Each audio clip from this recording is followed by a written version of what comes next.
Hello, and welcome back to a bedtime history story. Tonight, let us gently set aside the hurried sounds of a long day. Let your breathing slow down a little. Let your shoulders relax. And let your imagination leave this familiar room behind, slowly drifting toward a land where sand, stone, sunlight, and time have come together to create one of humanity's greatest mysteries.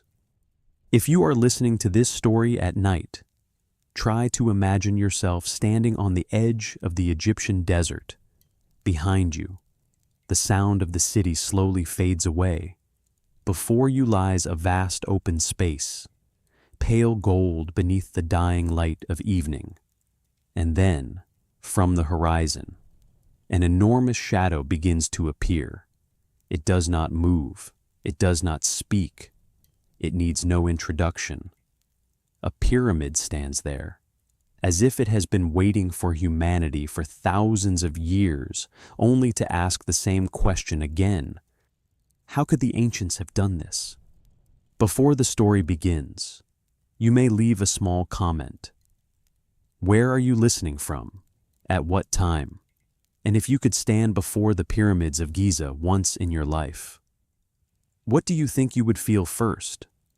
Amazement, silence, or perhaps a little fear before the vastness of time.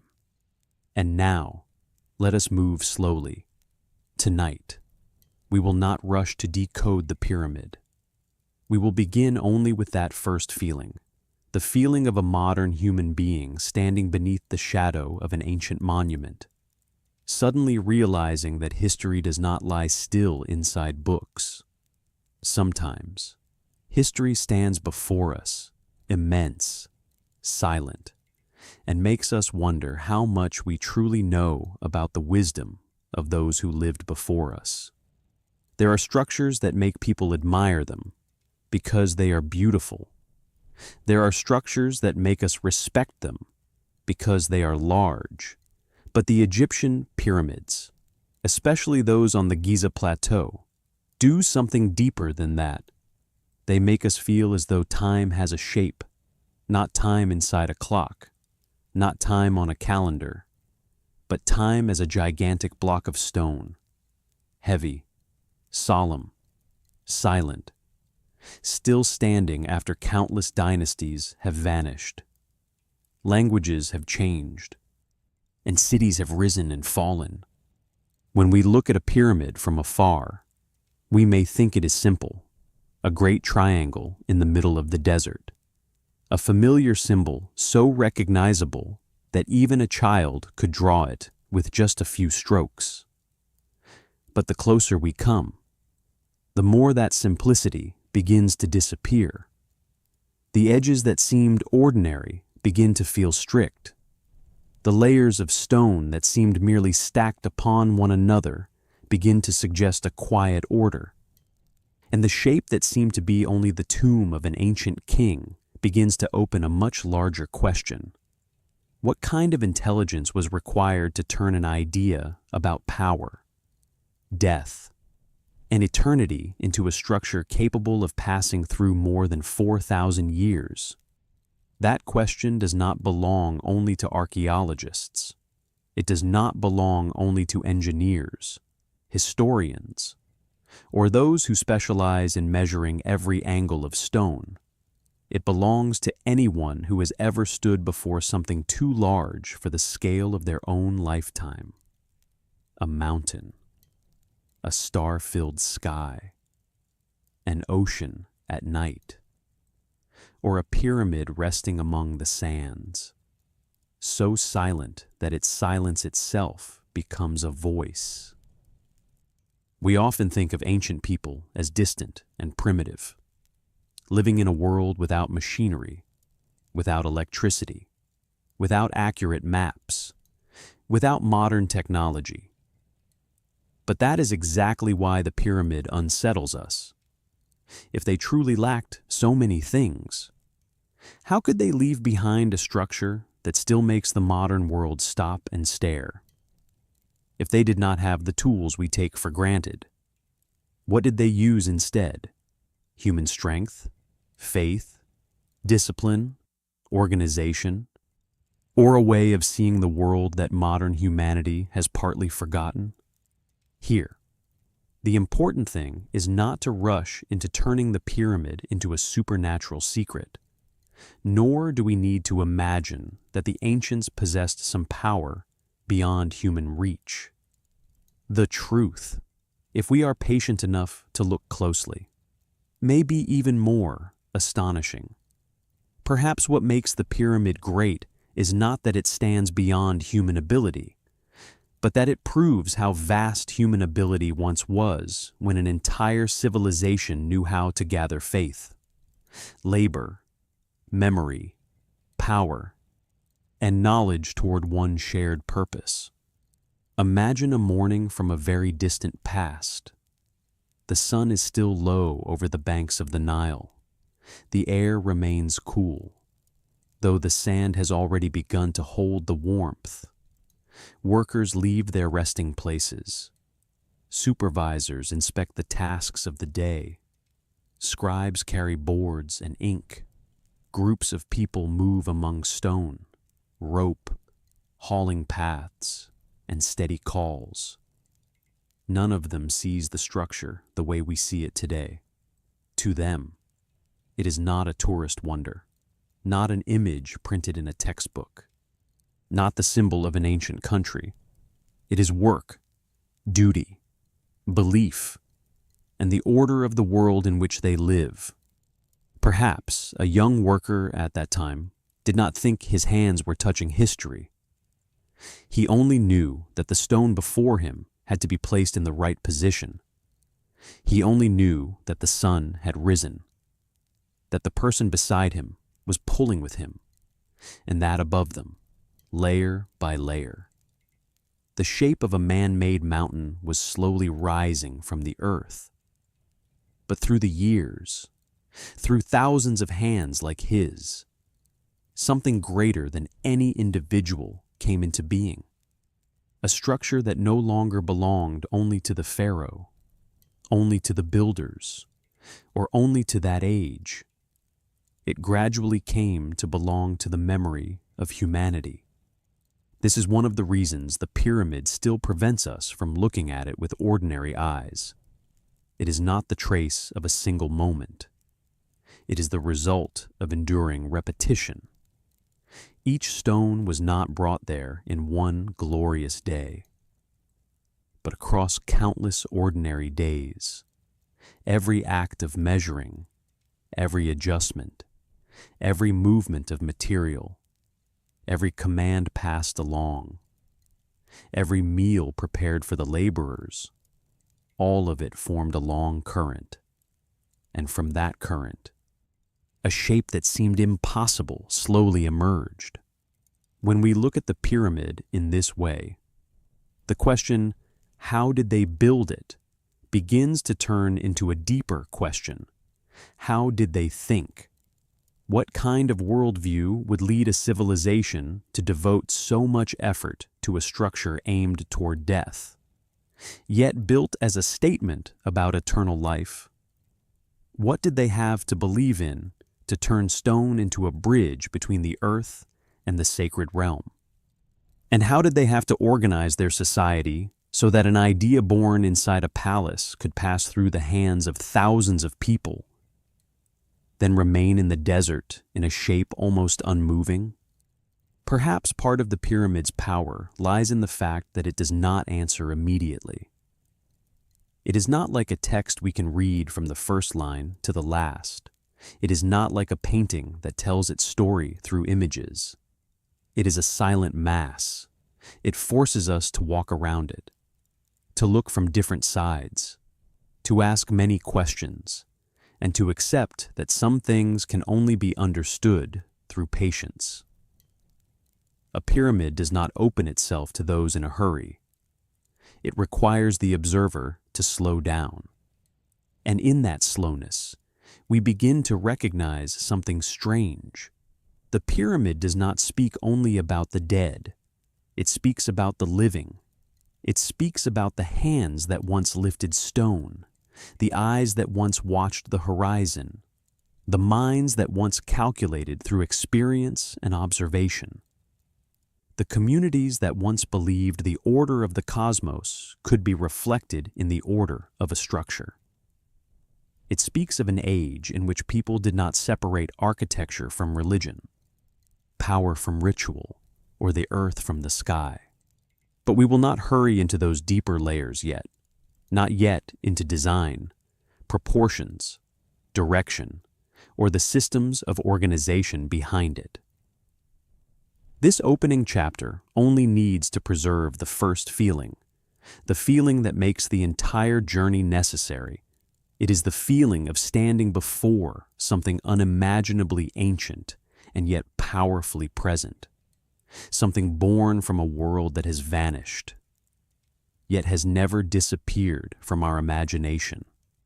In the modern age, human beings live among structures far taller than the pyramids. Skyscrapers rise in steel and glass. Cities glow through the night. Bridges stretch across seas. Tunnels pass through mountains. We have become so accustomed to the greatness of modern engineering that sometimes we begin to think everything before us must have been smaller, slower, simpler. But then the pyramid appears like a silent reminder. Height is not the only measure of greatness. Technology is not the only form of intelligence. And a structure does not need to move, shine, or speak at all to make people look up after thousands of years. There is a special humility that comes from standing before a pyramid. We realize how short a human life truly is. The worries of a day, the noise of a city, personal successes and failures, all of them suddenly become smaller. Not because they are meaningless, but because they belong to a very different rhythm of time. The pyramid lives within a longer rhythm. It does not count by days or years. It counts by dynasties, by layers of sand settling and being carried away by wind, by generations of people who come to look at it and then disappear. Perhaps that is why human beings have always wanted to attach great stories to the pyramid. When a structure exceeds our familiar sense of scale, imagination immediately steps in.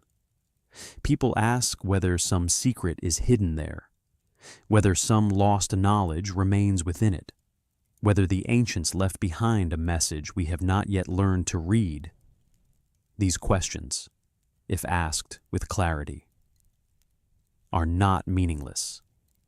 They show that the pyramid is still doing what every great work does, making human beings want to understand more about the limits of themselves. But we must also be careful. Wonder can open the door to understanding, but it can also draw us into imaginings that go too far. If we are too quick to believe that the ancients could only have built the pyramid through a secret that did not belong to them, we unintentionally diminish their own intelligence. We forget that ancient people did not live in complete darkness. They observed, remembered, tested, passed down skills, organized, corrected mistakes, and persisted. They may not have had what we have, but they had other abilities, sharpened by the need to survive, by collective faith, and by a life lived closer to earth, water, sunlight, stars, and seasons. For that reason, the story of the genius of the Pharaohs should not begin with a statement that is too certain. It should begin with a question, not a question meant to confuse the listener, but a question that opens a fairer way of seeing the past. If the pyramids still astonish scientists, researchers, and ordinary people alike, perhaps it is not because they are completely impossible to explain. It may be because every true explanation astonishes us in a different way. The more we understand that they were created by human beings, the more we must respect human beings. Think about that for a moment. A structure does not need to become a miracle in order to be astonishing. A civilization does not need to be covered in legend in order to be great. Sometimes, the most ordinary truth carries the greatest weight. There were once people who lived thousands of years before us, who looked at the same sun, walked upon the same land, and used their minds and hands to build something that time could not easily take away. Beneath the shadow of the pyramid, the original question is not only how did they build it? That question matters, but it is not enough. The deeper question is, why could they even imagine building it? Why would a society gather so many resources, so much strength, and so much belief into a single form rising from the desert? Why could the death of one king create a symbol that outlived his dynasty? And why, after thousands of years, do we still stand before it with the feeling that we have not fully understood? Perhaps because the pyramid does not belong only to ancient Egypt. It belongs to something very deep within the human mind, the desire to leave a trace. Human beings know they will disappear, so human beings build. Human beings know memory can fade, so human beings carve into stone. Human beings know life is fragile, so human beings imagine eternity in that sense. The pyramid is not only the tomb of a pharaoh, it is the shape of a deeply human wish. The wish that something of us will remain when we are no longer here. When evening light falls across the Giza plateau, the shadow of the pyramid stretches over the sand. Visitors may slowly begin to leave. Voices grow sparse. The wind becomes clearer. The stone faces change color, from gold to amber, then gradually darken in the approaching night. In that moment, the pyramid no longer feels like an object of study, but like a presence. It does not need to recount its entire history. It only needs to stand there, long enough for human beings to realize that the past is not as silent as we once thought. And that is where our journey begins. Not with formulas, not with tangled explanations, not with a hunt for strange secrets, but with a slow, honest, and respectful gaze toward ancient wisdom. We will begin with wonder, but we will not stop at wonder. We will move from awe to question, from question to understanding, and from understanding to a deeper respect for those who lived in a faraway world and yet left enormous footprints in the memory of humankind. Tonight, beneath the shadow of the pyramid, we do not yet need a final answer. We only need to hold on to the first question, the question that has drawn countless generations back toward the desert. How could people from such a distant age build a structure that still makes the future look up? And perhaps, within that very question, the greatness of the pyramid has already begun to speak.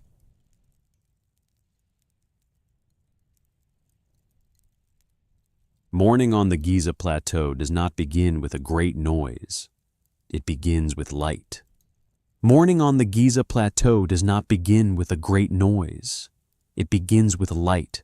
Before the sun fully rises above the horizon, the desert still holds a pale gray-blue color. The sand is not yet hot, and the stone has not yet turned golden. Then, little by little, the light glides across the ground, touching the lower stones first, before climbing slowly up the enormous sloping faces of the pyramid. From a distance, Giza does not look like a great pile of stone. It looks like a thought that has been placed upon the earth. What makes the pyramid astonishing is not only its size, but its order. It did not rise from the desert like a natural mountain. It was imagined, measured, aligned, and built into a deliberate form. Here, stone is no longer merely stone. Stone becomes straight lines, edges, foundations, sloping faces, and a summit. It is drawn out of the scattered state of nature and brought into a shared shape, where every small part serves the whole structure. When we think of the pyramid, we often imagine strength, groups of people pulling stone, heavy blocks, long days of labor beneath the sun. But strength is only half the story. Strength can move stone, but it cannot create order by itself. For Giza to stand, the hand had to follow the eye, and the eye had to follow an image held clearly within the human mind. Before a single stone was placed, the Egyptians had to begin with the ground.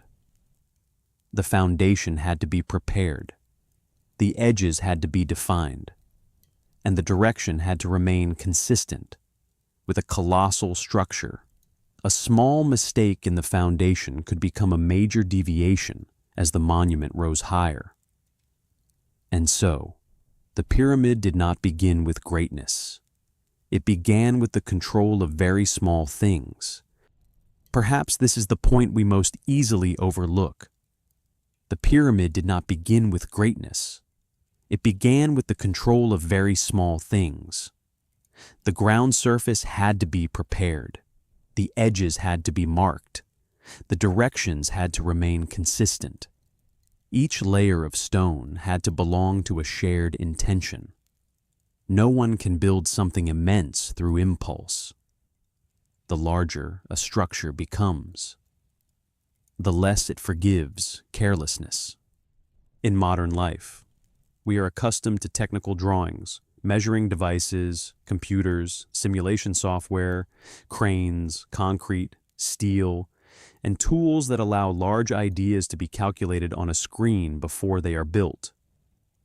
But at Giza, we are looking into another world, a world where geometry was not yet a set of dry formulas in books, but the living experience of builders, land measurers, and supervisors who had learned to read flat surfaces, shadows, height, straightness, and balance through far simpler means.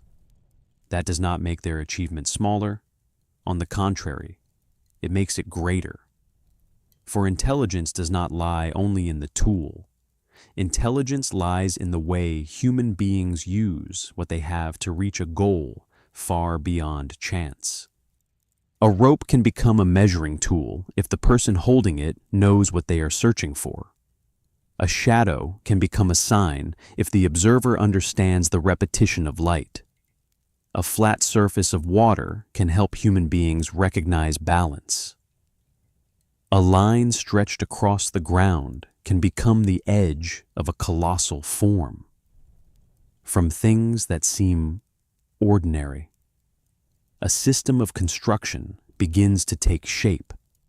We do not need to imagine Giza as a sudden miracle. It is more accurate to see it as the result of countless small actions repeated with almost ritual discipline. Measure, mark, check, correct, pull, lift, align, repeat. Each action may not be mysterious on its own, but when these actions are carried out over a long period of time, by many people following the same order, they create something that, to an outsider, can seem almost impossible. In that sense, the pyramid is the art of accumulation. No single stone is a wonder by itself. One stone is only one stone. Two stones placed beside each other are not yet history. But when thousands, tens of thousands of blocks are brought into one geometry, one rhythm of construction, and one shared meaning. They are no longer separate objects. They become a body. And that body has a very clear logic. It is wide at the base and narrows as it rises. It places its weight upon the ground, then transforms that heaviness into a feeling of upward motion. It uses its own enormous mass to create stability, without displaying complex curves, without decorating itself in confusion. The pyramid chooses an almost absolute form, 4 sloping faces meeting at a single point.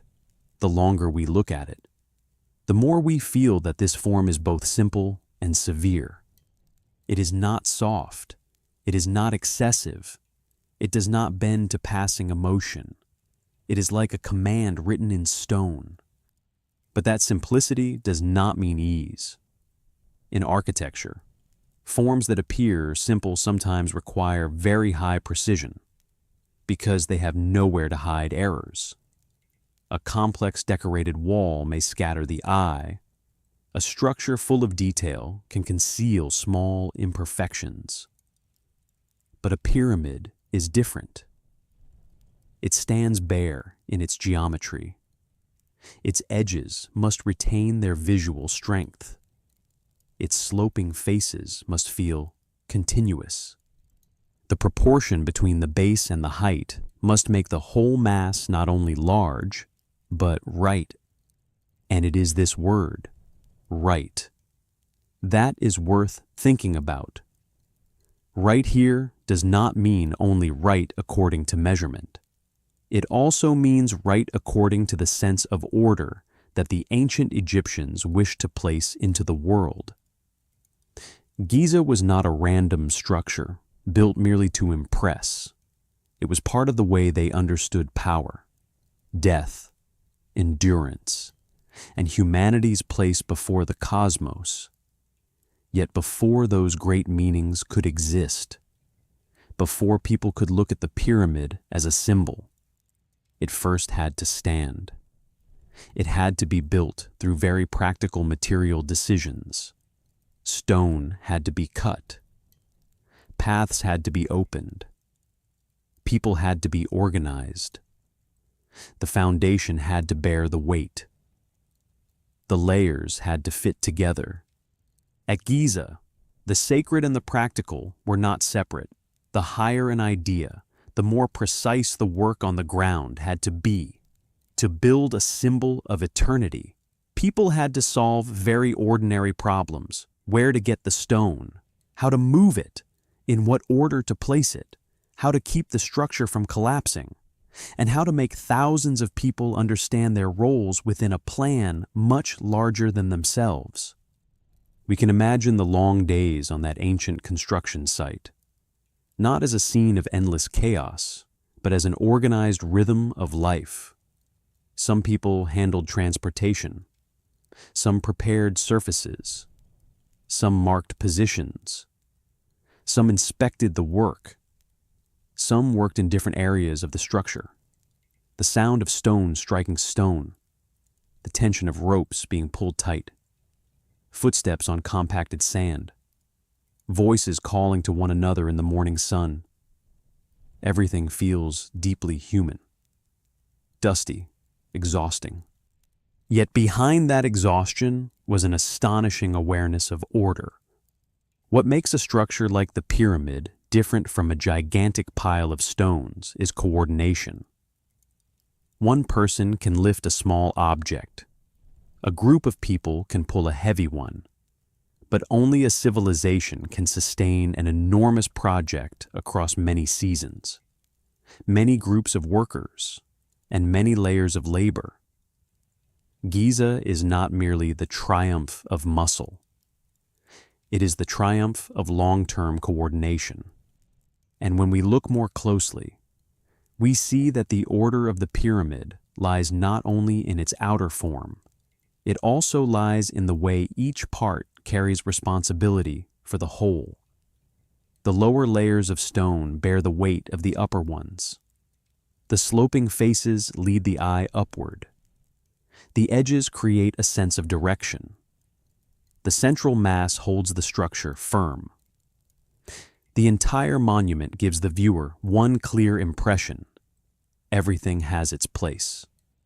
This may be one of the deepest things Giza tells us. Ancient Egyptian civilization lived in a world where order carried sacred meaning.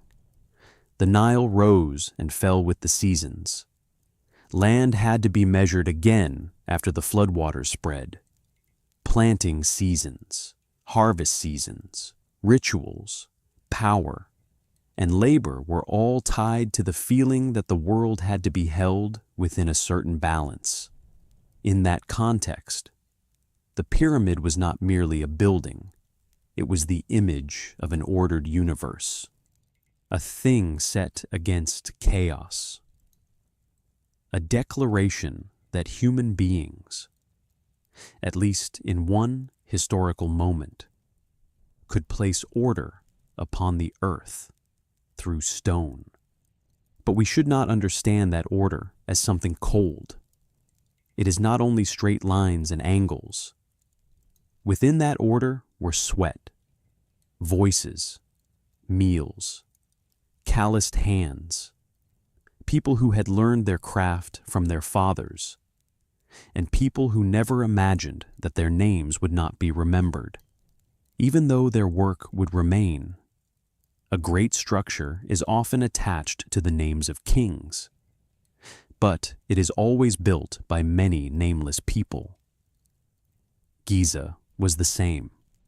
Behind the silence of stone was a sea of life that once moved. Try to picture a worker standing at the foot of the structure when it had only risen a few layers high. Before him, it was not yet a wonder, it was only the beginning of a long task. Perhaps he looked upward and could not yet see the summit.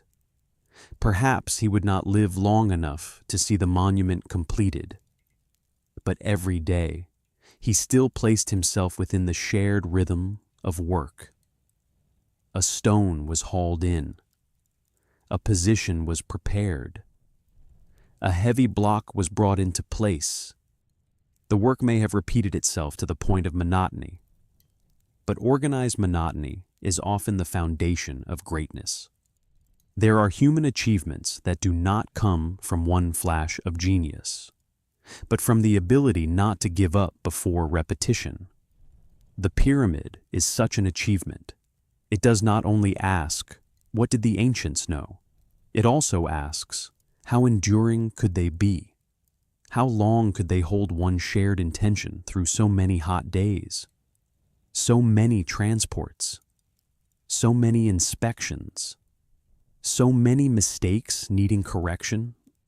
For modern people, Giza feels both distant and familiar.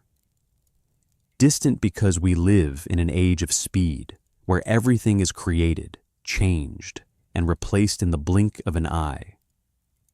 Yet familiar because anything truly great in a human life still needs the same principle. Small steps, repeated long enough, following a clear order. Until one day we look back and see that something once thought impossible has taken shape. Giza makes that principle colossal. It turns perseverance into architecture, discipline into form, and the ability to organize into edges rising from the desert. Standing before the pyramid, we do not only ask, how did they lift those stones? We also ask, how did they hold on to such a vast intention for so long? A structure like this could not be completed by command alone. It required skill, experience, belief, and a society capable of bringing many people into one shared rhythm of work. From the outside, the pyramid appears silent and still, but if we look with imagination, within that stillness is the movement of an entire civilization. Boats on the Nile, hauling paths across the sand, groups of workers entering the site in the early morning, scribes, measurers, people preparing food, water, and places to rest. No single part of this resembles a supernatural miracle. But when all these parts come together, they create a very real wonder. The ability of human beings to organize themselves around a shared goal. That is why we must look at Giza with fairness. If we call it only a mystery, we may overlook the practical intelligence behind it.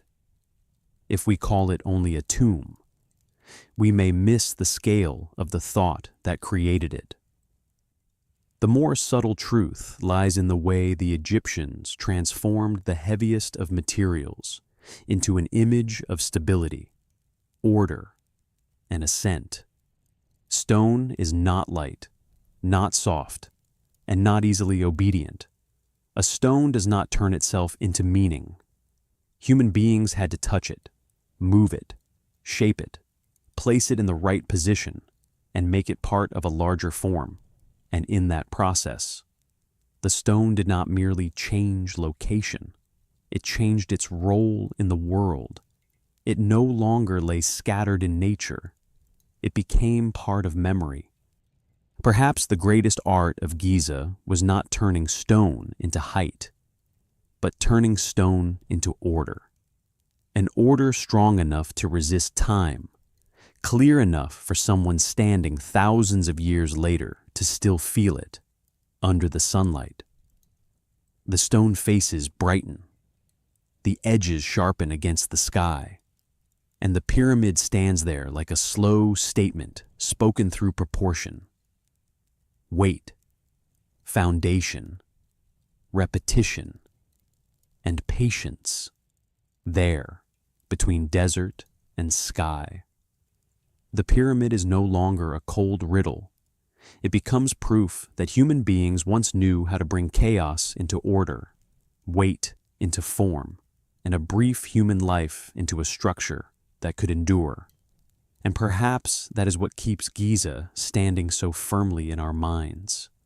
Not only because the Egyptians built an enormous mass of stone, but because they made that stone carry an idea of endurance, belief, and the longing to touch eternity.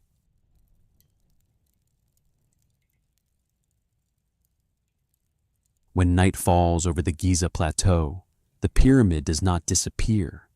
By day, it belongs to sunlight, to golden sand, to stone faces glowing beneath the Egyptian sky. But when night arrives, when the horizon softens into darkness, the monument seems to enter another life. It is no longer merely a block of stone standing in the desert. It becomes a silent silhouette between earth and sky. Above it, the sky opens wide. The stars slowly appear, each one a small point of light against the deep night. For modern people, the night sky is sometimes only a dark space above the city, blurred by electric lights, dust, smoke, and the pace of life moving too quickly. But for the ancient Egyptians, the sky was not an empty space. It was a calendar, a map, a dwelling place of the gods, a higher realm of order where cycles repeated more steadily than human life. To understand the pyramid, we cannot only look down at the ground. We must also look up. The Egyptians lived beside the Nile, a river that determined almost the entire rhythm of their lives. The water rose, and the land was nourished. The water receded, and the planting season began. The sun rose and set. Seasons followed seasons. Stars appeared and disappeared, according to familiar cycles. In a world like that, observing the sky was not a luxurious curiosity. It was tied to time, to agriculture, to ritual, to power, and to the feeling that the universe possessed an order human beings needed to recognize. The pyramid belonged to that order. When we look at Giza in daylight, we see stone. When we look at Giza beneath the stars, we begin to see direction, the edges, faces, and straight lines of the pyramid do not merely create a massive form. They also make us feel that the monument is placing itself in a strict relationship with the world around it. It does not stand carelessly. It does not face a random direction. It belongs to the earth. Yet it seems always aware of the sky above. This does not mean we must turn the pyramid into a mysterious cosmic code. There is no need to assign to it secrets that go beyond the evidence. The truth is already beautiful enough, an ancient civilization, through observation, experience, and belief, knew how to bring architecture into conversation with the sky. They did not need to write down complicated formulas to astonish us. We need only look at the way they place the monument in space to see a very deep intelligence. The intelligence of people who understood that if one wished to build for eternity, one first had to understand the rhythms of things that outlast a human life. The sky of ancient Egypt did not only contain light, it contained meaning. In the spiritual life of the Egyptians, the sun was not merely a source of brightness, it was a sign of rebirth each day. In the morning, the sun rose from the east like a return. In the evening, it sank toward the west like a descent into another realm. The next day, it appeared again, a cycle both familiar and sacred within that rhythm. The Egyptians saw more than the changing of light. They saw an image of death and rebirth, of a journey through darkness in order to return to life. And so, east and west were not merely two directions on the ground. They carried spiritual meaning. The east was linked to dawn, to emergence, to life returning. The west, where the sun set, was often associated with death, with the lands of those who had passed away. When funerary monuments were placed within that space, they did not only occupy a geographical position, they entered a symbolic map, where every direction could contain another layer of meaning. Standing at the foot of the pyramid at sunset, we can feel this almost instinctively. The last light of day slides over the stone. The monument's shadow stretches across the sand, and the sun moves slowly toward the horizon. Everything becomes slower. Death, in the ancient Egyptian way of seeing, was not simply an ending. It was a voyage, a transition, a journey that had to be prepared with ritual, architecture, prayer, imagery, and order. In that landscape, the pyramid feels like a point of connection. It stands on the earth, but its form leads the human eye upward from the broad base. The gaze is guided along the sloping faces, rising higher and higher until all lines meet at a single point. That shape does not tell a story in words. It tells through the direction of movement, from below to above, from heaviness to lightness, from earth to sky. Perhaps this is why the pyramid always gives the feeling of being both solid and ascending. Its base belongs to weight. Its summit belongs to longing. Between the two lies the entire human effort to connect them. When the Egyptians looked up at the sky, they did not look emptily. They watched stars that repeated their appearances with the seasons. They watched groups of stars that never fully disappeared below the horizon, points of light that seemed to remain forever in the northern sky. To them, those enduring stars could suggest immortality, a place not carried away by ordinary change. in a civilization deeply concerned with the afterlife, with the continuation of the soul, with the longing to overcome the decay of the body. The star-filled sky became an immensely powerful image. Let us imagine an ancient Egyptian standing outdoors at night, before electric light ever existed, before the sound of machines covered the stillness of the desert. The sky would have been brighter to the human eye then, the field of stars clearer, the movement of celestial bodies from night to night, from season to season, from year to year, could be remembered through the eyes, through stories, through rituals, through experience passed from one generation to the next.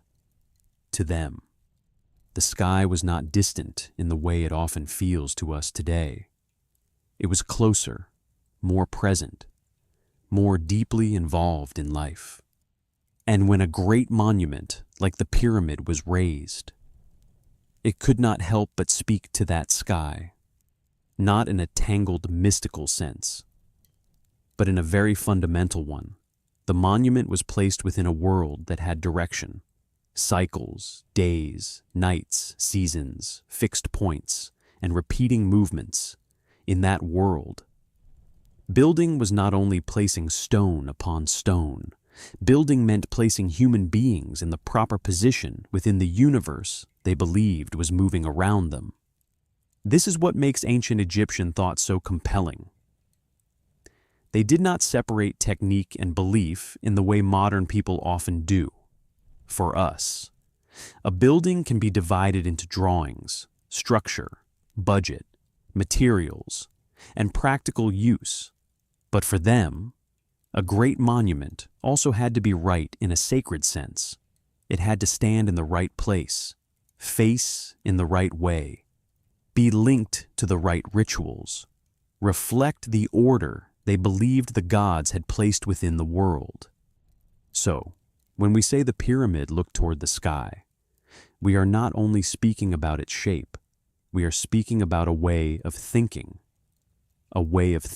in which human beings did not see themselves as an isolated center of all things, but as part of a far greater order.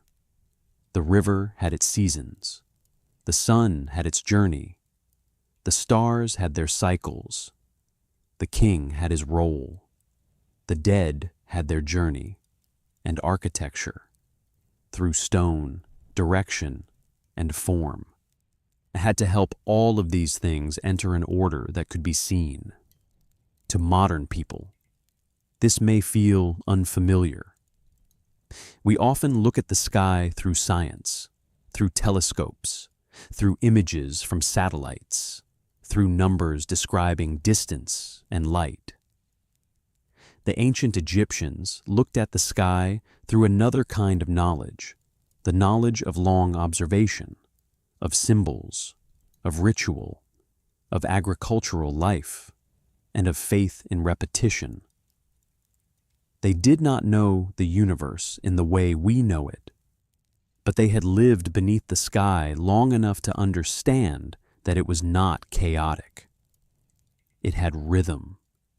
It returned. It marked time. It gave a sense of order beyond human beings. And the pyramid, in its silence, seemed to imitate that order. It does not change with the day. It does not change shape with the seasons. It does not run after a human lifetime. It stands there as a fixed point beneath a moving sky. The sun passes over it. Shadows change around it. Stars appear above it. Generations come and go at its foot, but it keeps the same posture, broad below, narrowing above, directing the eye toward the highest point. There is a deep beauty in that image, a human-made monument, built from stone taken from the earth, was designed to make people think of things that did not belong only to the earth, It reminds us that human beings do not build only to take shelter from rain and sun. Human beings also build in order to understand where they are, to remember, to hope, to connect the finite with what they believe to be infinite. Perhaps, when the workers placed each block of stone into position, they did not think in the large concepts we are using today. They had their concrete tasks. They had to pull, lift, adjust, smooth, transport, rest, and then continue. But all that work was placed within a greater meaning.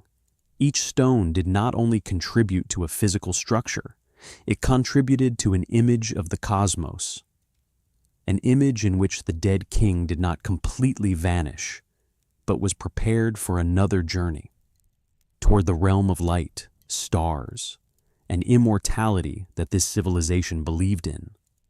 This is why we should be careful with the word mystery. The pyramid certainly contains many things we do not fully understand, but not everything unknown needs to be filled with imagination. Sometimes, the best way to respect the past is to allow it to keep its own complexity. The Egyptians did not need to be like us in order to be admirable. They did not need modern science in order to possess intelligence. They had a different worldview. And within that worldview, they created monuments capable of making the world that came after them stop and stare. As the night deepens, the pyramid becomes only a great dark mass beneath a sky full of stars. Its edges are no longer as clear as they were in daylight, but its shape remains alive in the imagination. We can think of those who once looked at that same sky. Even though the stars have shifted over time through very long cycles, we can think of ancient eyes that learned to recognize direction, seasons, ritual moments, and the image of immortality from points of light above. And then, the pyramid is no longer only a monument built upon the earth. It becomes a question lifted toward the sky. What is a human being before such a vast heavens?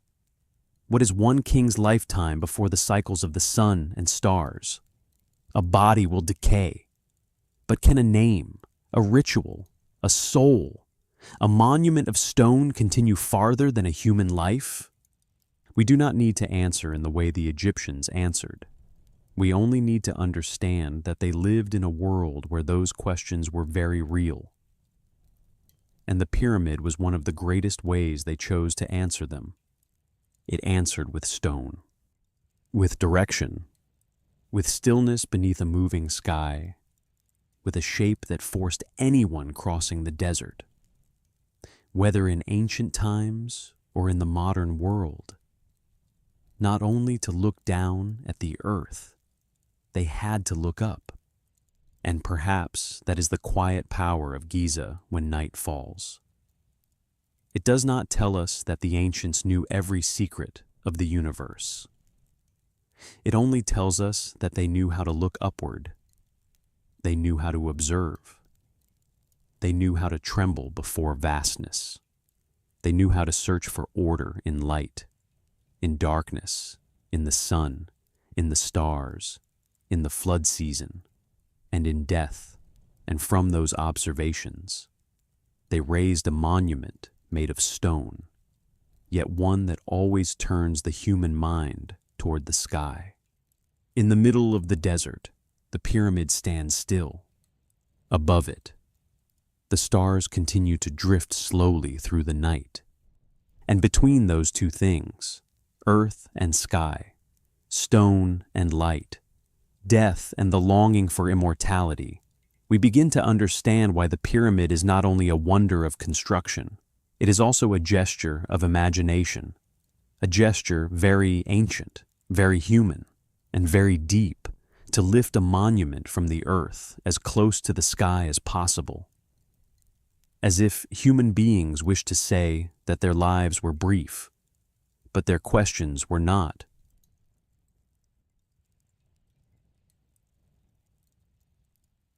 when we stand before the pyramid, the first thing we always see is stone. Stone stacked upon stone. Stone lying in the sunlight. Stone holding darkness inside its deep corridors. Stone forming the colossal shape that makes modern people lift their eyes in awe. But if we see only the stone, we are seeing only the quietest part of the story. Behind each of those blocks is something we cannot hold in our hands, something not easily seen with the eye. Yet without it, the pyramid would never have risen from the ground. That thing is memory. Not the memory of one person, not the memory of the pharaoh alone, of a single worker, or of a commander at the construction site. It was the memory of an entire civilization, a memory divided among the hands of workers, the eyes of measurers, the reminders of supervisors, the grain stores along the riverbank, the small marks made by scribes, and the habits repeated again and again over many years. A great structure does not only need strength, it needs the ability to remember exactly what must be remembered. Imagine a morning near the construction site at Giza. The sun has just risen, not yet too hot. From a distance, groups of people begin to move. Some walk toward the stone area. Some prepare hauling ropes. Some inspect the paths. Some carry water. Some take care of food. Some stand watching the entire rhythm of movement. Not to pull stone themselves, but to make sure that nothing is confused with anything else. A worker may only need to know what he must do today. But the whole monument cannot survive on the memory of separate individuals. It needs to know which group finished which section yesterday, where the stone must be brought today, how many people need to eat, which tools are missing, which section needs repair, which place has not yet been set correctly. If these things are forgotten, the monument may not collapse immediately, but it will begin to fall into disorder. One confused day, then many confused days, and in the end, a dream made of stone could dissolve into chaos. And so, in the story of the pyramid, beside the people who pulled the stones, we must also remember those who kept the memory of the worksite alive. They may not appear in our imagination as vividly as the crowds laboring beneath the sun.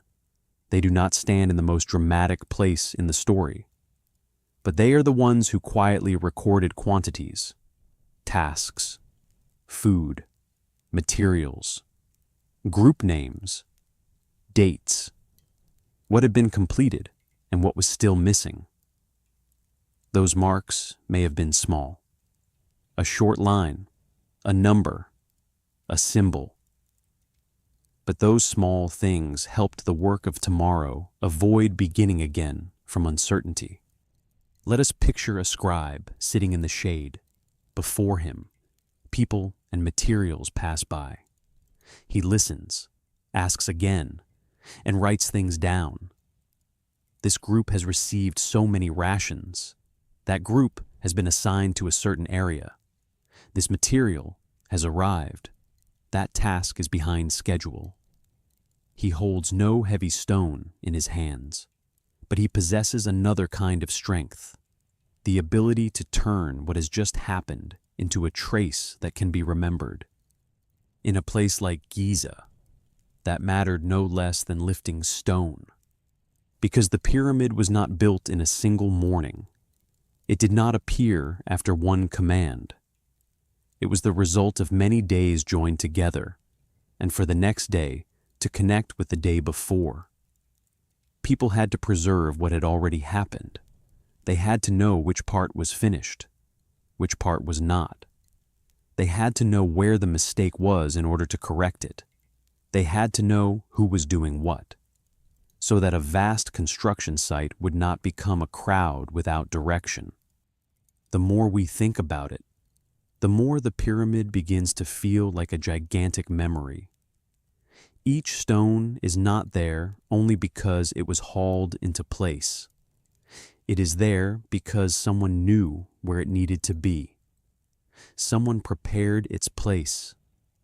Someone remembered the order of the work.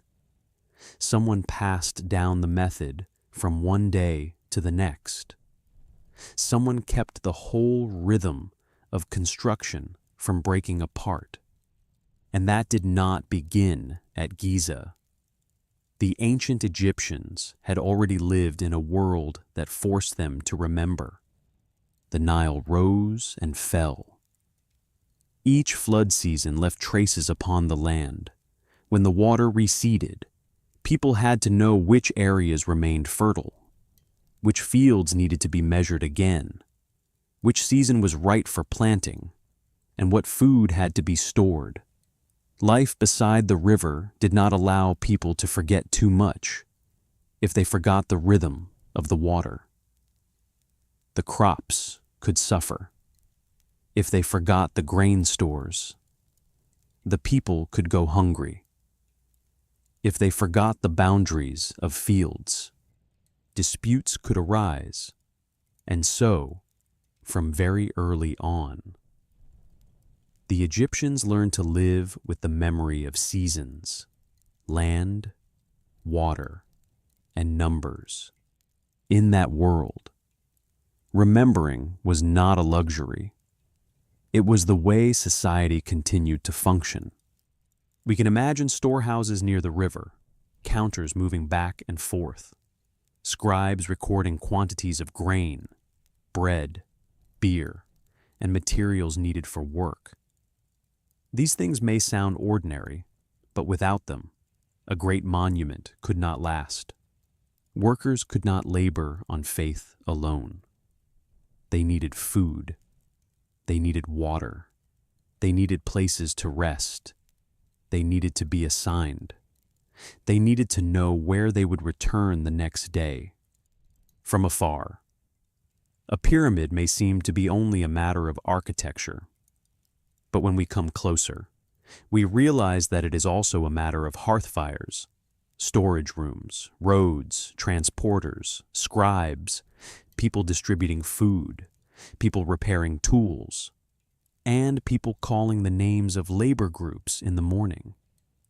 These tasks are not dazzling. They are not mysterious, but they are what keep greatness from collapsing because of small failures. Perhaps this is what surprises modern people most easily. We often think a wonder must be created by one great secret, but sometimes a wonder is created by many small things that are not forgotten. A stone placed correctly, a group arriving on time, a hauling path prepared in advance, a meal delivered when needed, a small error discovered before it becomes a large one. Day after day, these seemingly ordinary things join together to become an extraordinary structure. And so, Giza was not only a place where stone was raised, it was a place where memory was organized. Not everyone in Egyptian society knew how to read and write, but a civilization does not need everyone to hold a pen in order to remember. Some remembered through writing, some remembered through craft, some remembered through ritual, some remembered through hands that had repeated the same skill since youth. A master worker knew how to look at a stone face and understand how it needed to be adjusted. A measurer knew how to stretch a cord. A storehouse keeper knew how much food remained. A supervisor knew which group worked well and which group needed more people. Each person held one part of the monument's memory. When those parts were joined together, a civilization began to remember like one large body. That body had eyes to observe, hands to labor, feet to transport, a mouth to pass down commands, a stomach in the form of storehouses, and a memory in the form of people who knew how to record, remind, and transmit if one part broke. The whole rhythm of movement would slow down if the information was wrong. Stone could arrive in the wrong place. If food was not enough, the work would become more exhausting. If skill was not passed on, the next generation would have to learn again from nothing. The pyramid could only rise when that body functioned long enough. Let us return to an ordinary day on the construction site. The sun has climbed higher. Stones are being hauled along a prepared path. Voices call to one another through the dust. One group stops to adjust the rope. Another group waits for orders, somewhere in a corner. Someone records what has just happened. None of them knows that thousands of years later, people will call this place a wonder to them. It is the work of today. But history is often built from days like that. Not every day contains a great event. Not every moment offers a glorious scene to be retold. Most of the time, greatness is created through a steady rhythm of repetition. Waking up, going to work, measuring again, pulling onward, correcting mistakes, resting, remembering, and returning tomorrow. That repetition may be tiring, but without it, no structure can move beyond its first idea. A command from the Pharaoh could begin the project, but a command could not, by itself, pull stone, divide rations, keep lines straight, correct mistakes, or maintain work through many seasons. For the will of a king to become a shape standing in the desert, it had to pass through many ordinary people. And those ordinary people, by remembering their part and doing it in the right rhythm, turned power into architecture. Here, memory was no longer a matter of the past. It was the labor of the present. One worker remembered how to place his hands on the hauling rope. Another remembered the signal of the commander. A measurer remembered how to keep a line straight. A scribe remembered yesterday's number. A storehouse keeper remembered the food that had to be prepared for the next day. All those small memories met inside one great structure. No one held the entire pyramid in their mind, but each person held one piece. And because of that, the whole form was not lost. Perhaps that is one of Giza's quietest lessons. A great civilization is not only a civilization with great ideas. It must also know how to keep those ideas long enough, how to pass them through many hands, how to protect them from forgetfulness, confusion, and exhaustion, how to turn what is accomplished today into a foundation for tomorrow to continue. When we think of memory, we often think of something soft and fragile, like an image inside the mind. But at Giza, memory became heavy as stone. It lay within each layer of construction. If one layer had been placed correctly, the next could rest upon it if one experience had been preserved. Those who came after did not need to begin from zero. If one process had been repeated often enough, the work became more secure. In that way, memory became a foundation. And then, when the monument was completed, the pyramid became another kind of memory. It remembered on behalf of those who had disappeared. The names of most of them are gone. Their voices are gone. Their conversations during rest, their moments of exhaustion, their meals, their small everyday worries. All of it has dissolved into sand and time. But the monument remains. It does not tell the details of each life, but it preserves the evidence that they were once present, that they once worked, once coordinated, once contributed to something larger than themselves. Perhaps that is why the pyramid always moves us in such a quiet way. It is not only the legacy of kings, it is also the shadow of countless nameless people. People who did not leave behind monuments of their own, but whose hands live inside a shared monument. They did not write their names across the sky, but their work created the shape that all of humanity can still see. And so, when we call ancient Egypt a civilization that knew how to remember, we are not speaking only of writing or records. We are speaking of a way of life, a way of preserving experience, a way of passing down craft, a way of organizing human beings around the flood season, around ritual, around work, around the belief that what is done correctly today may continue to exist after the person who made it has left the world. In the late afternoon light, as the pyramid's shadow stretches across the sand, we can imagine those old days of labor still hidden somewhere inside the stone. The voices are gone. The pulling is gone.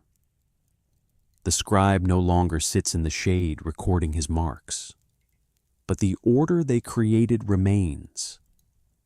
It lies in the posture of the monument, in the continuity of its stone layers, in the feeling that an idea was held long enough not to disappear.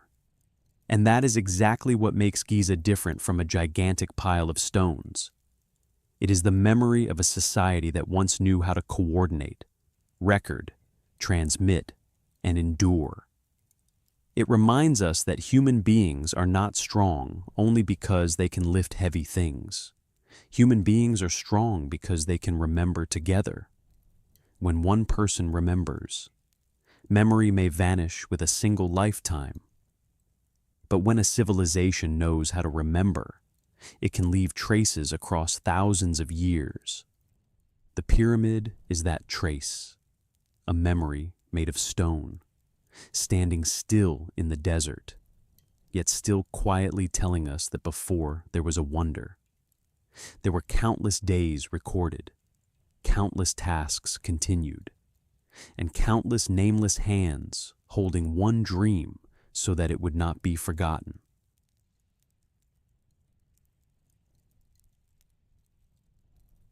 If you stand before the pyramid on a windless afternoon, it is easy to forget that this place was once filled with sound. Now, Giza is silent. The stones lie still. Sand drifts slowly beneath your feet. The enormous sloping faces no longer reveal the voices of people. The sound of hauling, the strike of chisels, the clash of stone against stone, or the dense footsteps of work crews moving across the construction site. But thousands of years ago, before silence settled over this place, the pyramid was not a motionless symbol. It was a living workplace, where every small tool contributed to what we now call a wonder. When people think of the pyramid, many immediately imagine things that are immense, gigantic stone blocks, crowded groups of workers, soaring sloping faces, a construction site spread wide beneath the desert sun. But behind those great things were very humble tools: a rope, a chisel, a measuring rod, a stone hammer, a wooden sledge, a little water poured onto the sand to make the path less loose and dry. None of these things seems mysterious. They do not glitter. They do not astonish at first glance, but they were the quiet parts that helped human hands reach towards something that seemed far too vast. The ancient Egyptians did not have modern machinery. They had no steel cranes, no engines, no digital drawings, no calculation software. But that does not mean they entered the construction site empty-handed. They had a world of tools of their own, a world far simpler than ours, but used with understanding, experience, and a patient power of observation. Perhaps the first tool we should mention was not made of stone or metal, but the eyes. Before carving a block of stone, human beings had to look at the cracks in the rock, look at the straight line on the ground, look at the slope, look at the shadow of the sun, look to see whether one block fitted with the block beside it. A skilled worker was not only someone with strong hands, he knew how to see what was not yet right before it became a serious error. In a structure like the pyramid, that gaze was profoundly important because every small deviation, if repeated through many layers of stone, could cause the whole form to lose its strictness. After the eyes came the hands. Hands held the rope, gripped the measuring rod, lifted tools, smoothed surfaces, checked gaps, touched stone to sense smoothness, misalignment, and fit. We often speak of the intelligence of ancient people as something located in the mind, but on the construction site at Giza, that intelligence also lived in the hands. A hand that had repeated the same task long enough would know things that words could hardly describe. It knew when a stone face was still uneven. It knew when the pulling force was not yet even. It knew when a tool struck the stone in the right way. Then came the actual tools. In the quarries, workers had to separate stone from the earth. For limestone, they could use copper chisels, wooden mallets, wedges, and various methods of creating fracture lines based on the experience of quarry workers. With harder stones, such as granite, the work became far more difficult. They're hard pounding stones, often used to strike, hammer, break, and shape the surface, became an important part of labor. Nothing in that scene resembled magic. There was only the sound of impact repeated again and again, patient to the point of exhaustion.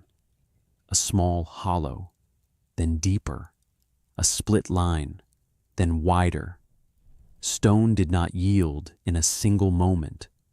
It gave way only after human beings returned to it many times with the same rhythm. Imagine a worker in the quarry. Sunlight falls across his back. Dust clings to his arms. Before him is a block of stone without a clear shape yet. Each strike does not immediately create a wonder, but each strike moves the block a little farther away from nature, a little closer to the monument. When that stone still lay in the quarry, it belonged to the earth. Once separated, it began a journey from the place where it was born to the position human beings had already assigned to it within a greater form. And for stone to travel, human beings needed another tool, the means of hauling. A heavy block of stone could not be carried like an ordinary object. It needed a path. It needed rope. It needed coordinated human strength. It needed a rhythm of calls. It needed someone to lead. Wooden sledges, ropes, prepared roads.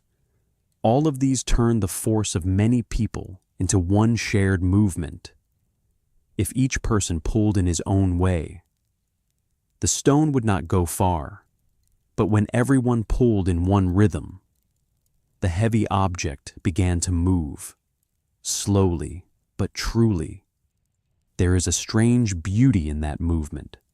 Dozens of people leaning forward together, the rope growing taut, the sand beneath their feet pressed down, the leader calling the rhythm. The stone on the sledge did not fly, did not leap, and was not lifted by any miracle. It only moved forward in short sections, almost humbly. But those short sections, repeated through days and months, brought the material of the pyramid to the place where it needed to be. Sometimes, even a little water could become a tool. On sand that was too dry, a sledge could easily be resisted. When the path was moistened just enough, the sand could bind together better, making it easier to pull a heavy object. This sounds simple, but that very simplicity reveals a kind of deeply familiar intelligence. The intelligence of people who had worked for years with earth, sand, wood, rope, and human strength. They did not need to call it science in the modern sense. They only needed to know that when they did this, the work became easier. And from many small experiences like that, ancient technique took shape. Another tool just as important was the measuring rope. A rope may seem fragile before stone, but in a great structure, rope could control stone. A tightly stretched rope could create a straight line. A length of rope divided into familiar units could help people measure distance. Rope was not heavy, not hard, not impressive like a stone block, but it carried within it a quiet power, the power of precision. Thanks to it, the vast ground was no longer a vague open space. It began to have lines, edges, points, and limits. The measuring rod, the stretched cord, the marking ink, water used to check level, shadows used to recognize direction, all belonged to a very quiet form of technology. It did not roar. It did not move violently. It did not make the viewer step back in fear.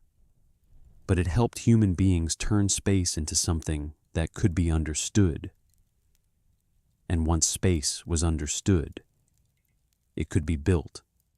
This is what is special about ancient tools.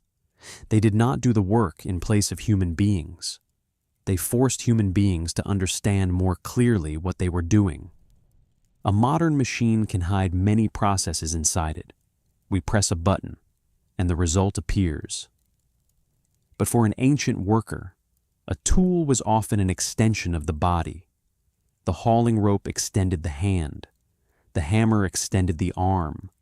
The measuring rod extended the eye. The shadow of the sun extended patient observation. Each tool was truly useful only when the person using it had learned the rhythm of the material. How hard the stone was. How much weight the wood could bear. Whether the sand was dry or damp. How tight the rope should be. What would happen if the ground was slightly uneven? And so, when we speak of the tools behind the pyramid, we are not speaking only of objects. We are speaking of lived experience inside those objects. A chisel does not create form by itself. It needs someone who knows how to place it at the right angle. A rope does not create a straight line by itself. It needs someone who knows how to stretch it properly.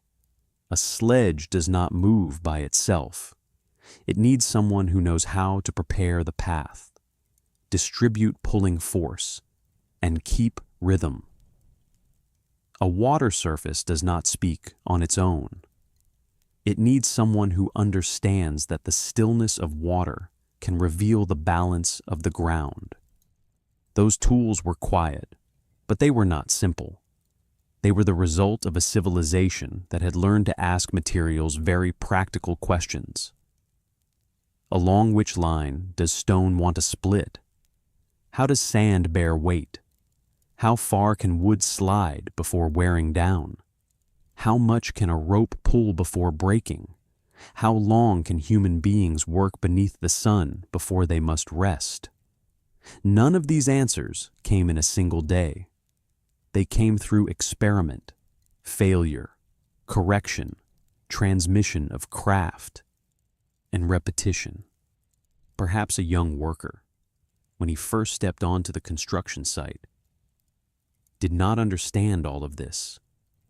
He watched those who came before him, imitated the way they held tools, the way they placed their feet while pulling, the way they listened to the rhythm of the calls, the way they used their eyes to inspect a stone surface. At first, everything may have felt heavy and clumsy, but over time, his hands learned, his shoulders became used to the force, his eyes grew sharper, and one day, he would show someone younger than himself how to do the same. In that way, tools were not only passed from one hand to another, the way to use the tools was passed on as well. And it was this passing on that kept technique from dying with one person. At Giza, we can imagine an entire treasury of knowledge hidden inside very ordinary things. How to tie rope so it would not slip. How to choose the hauling path with the least resistance. How to place stone so it would not need too much correction. How to coordinate calls with pulling force. How to rest at the right moment so workers would not be exhausted. These things may not have been written into books the way they are today, but they lived in the work. They lived in habit. They lived in master workers, in labor groups, in supervisors, in the repetition of each day. A wonder does not only need good tools, it needs a community that knows how to use those tools together. If one person has a rope, he can measure a short distance. If a group of people knows how to use rope, they can define a line. If an entire construction site follows the lines that have been defined, they can raise a form. The strength of a tool lies in the way it allows many human beings to act according to a shared order. It turns separateness into coordination. We often like to search for one great secret behind the pyramid, an unrevealed method, a lost technology, an answer that suddenly makes everything clear. But perhaps the truth is slower and more beautiful than that. The pyramid was created by many small tools, many small experiences, many small days of work. No single thing can explain the entire wonder by itself, but all of them together created a system strong enough to turn stone into architecture. Think of an afternoon on the construction site. The sun is lowering. A group of workers stops. The ropes are coiled. The tools are placed back in one place. A block of stone has just been brought near where it needs to be set. It is not yet the summit of the monument. It is only a small part of today. But tomorrow, it will be adjusted, lifted, and placed in position. Then another block will come. Another day will continue. Tools will be taken up again. Ropes will be stretched tight again. Hammers will strike stone again. People will call the rhythm again. The monument will rise a little higher. In that slow rhythm, we see clearly what the pyramid wants to teach modern people. The greatest things do not always begin with great tools. Sometimes, they begin with simple tools in the hands of human beings who know how to be patient. A rope does not look anything like a wonder. A chisel does not resemble eternity. A wooden sledge does not look like the symbol of a civilization, but if placed in the right hands, in the right rhythm of work, within the right system of organization, they can take part in something far greater than themselves. They can help a civilization draw stone out of the earth, pull it across the sand, lift it layer by layer, and leave behind a form that, thousands of years later, still has not stopped astonishing human beings. And so, when we look at Giza, we should not only look toward the summit. Let us imagine the lower things, the things nearer to the ground, more ordinary, more human. The hands holding rope, the chisel blades worn down after many strikes against stone, the pounding stones lying in the dust, the wooden sledges sliding across sand, the drops of water poured onto the hauling path, the small measuring marks that disappeared after the monument was finished. They are no longer clearly visible before us, but without them, the pyramid would have had no form. That is the beauty of the quiet tools. They do not demand to be remembered by name. They do not stand at the center of the myth. They are not looked up at by visitors the way the pyramid is, but they are the bridge between idea and reality, between command and monument, between human imagination and the block of stone lying beneath the sun. And perhaps, in that humility, we find a very deep truth. A wonder is not built only from extraordinary things. It is built from ordinary things, used in the right way, repeated long enough, by human beings patient enough to believe that each small action can also contribute to eternity.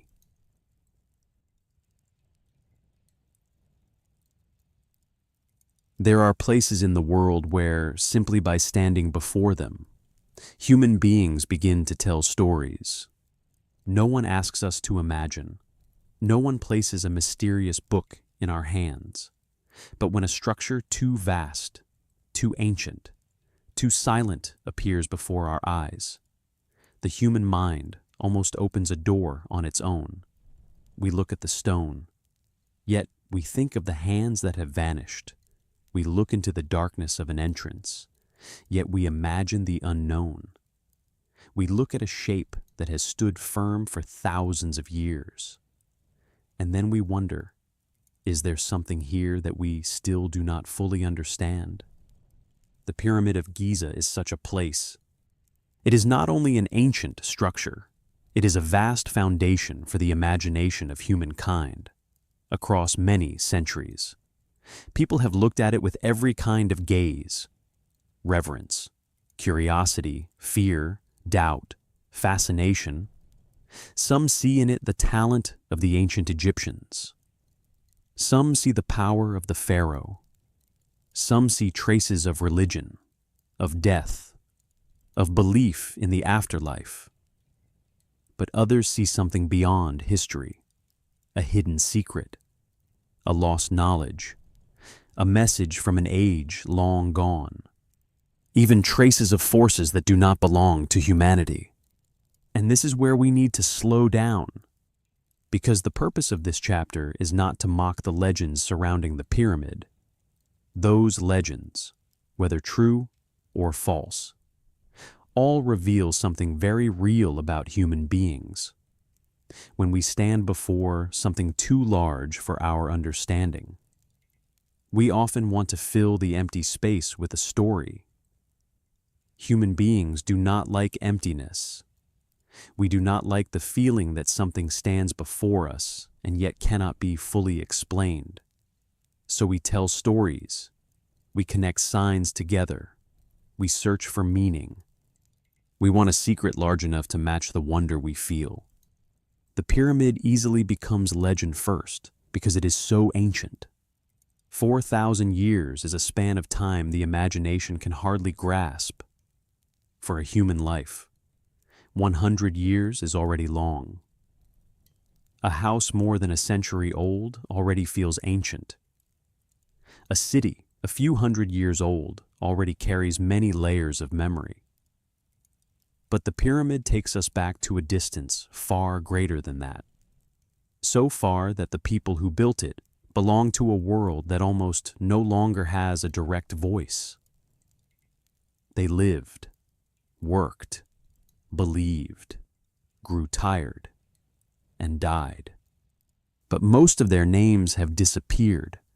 Their ordinary voices can no longer reach us. What remains is stone.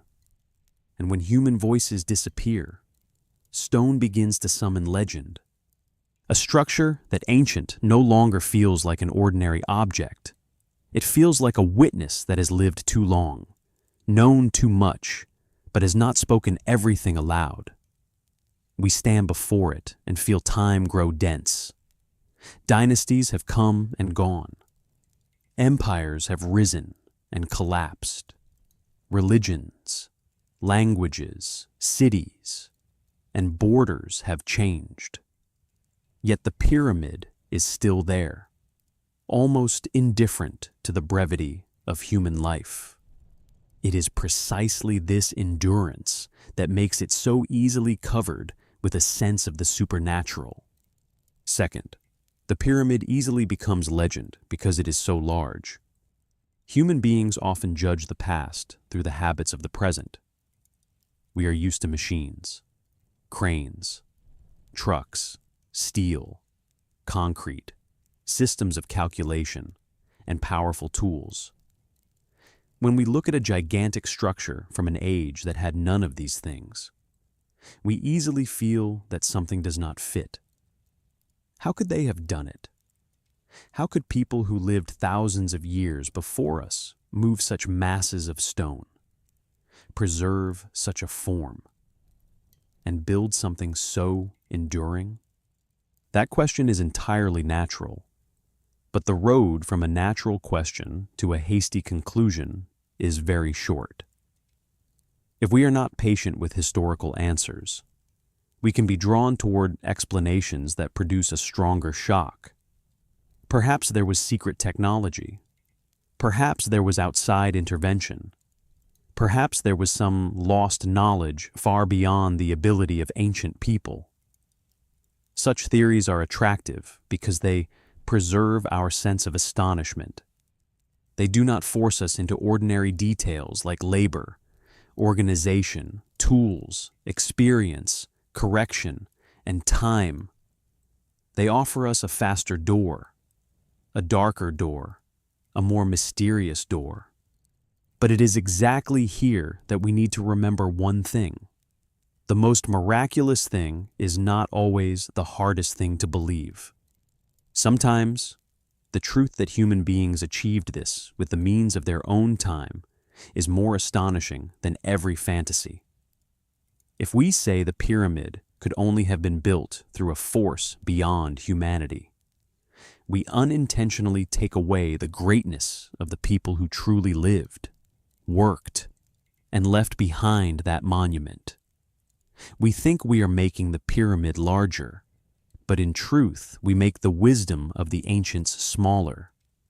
The pyramid also easily becomes legend because it is silent. A modern structure usually comes with records, blueprints, photographs, construction logs, the names of engineers, company names, a starting date, and a completion date.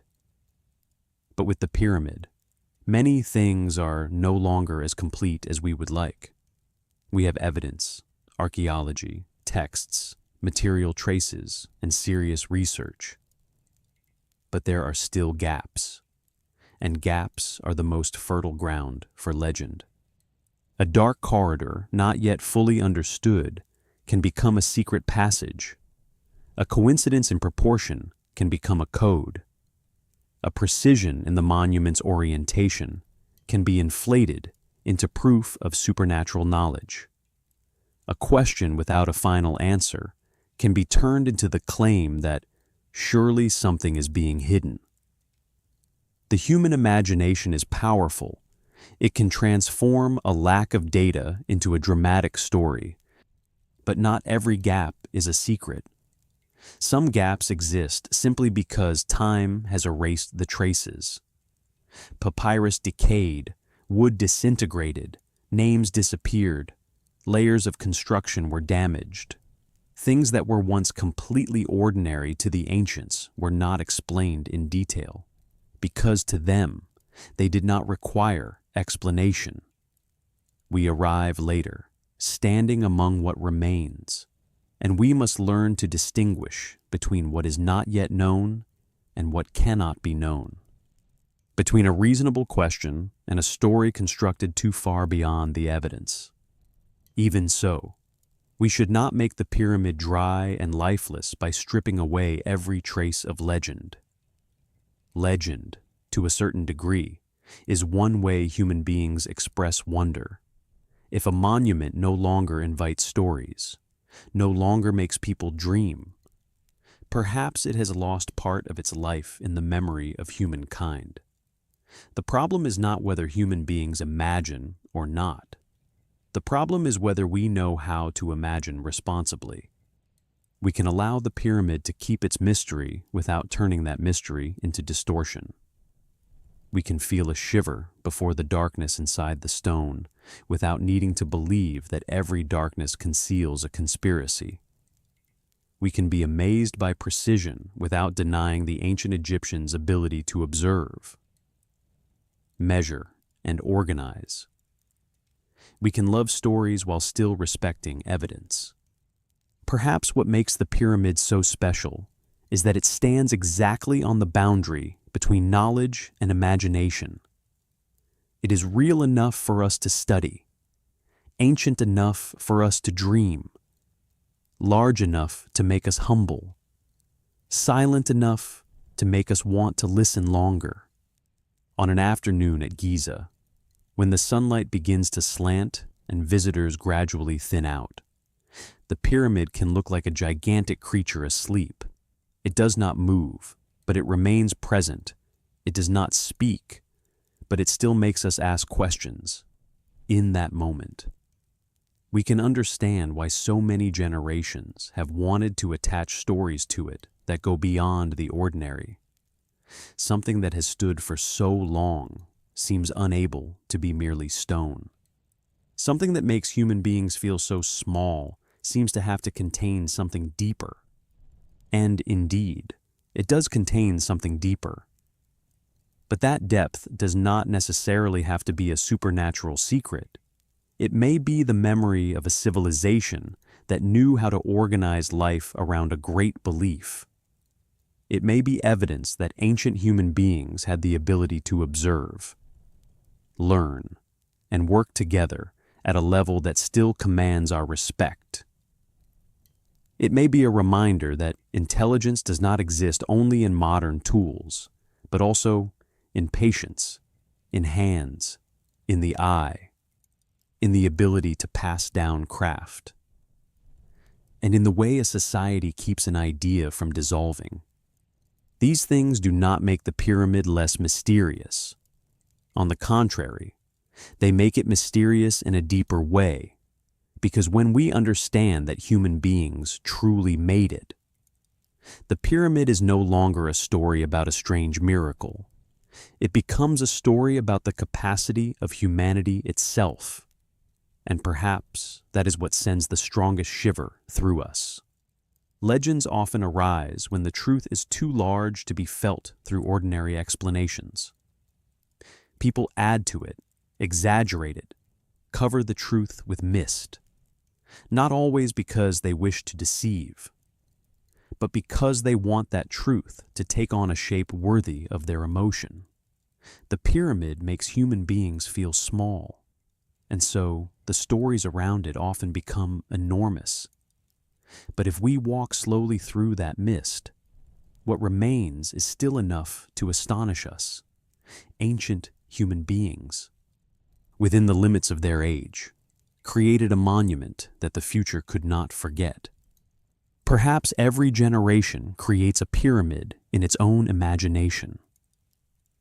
The ancients may have seen it as a place of transition between the king and the sacred realm. Those who came later saw it as a symbol of Egypt.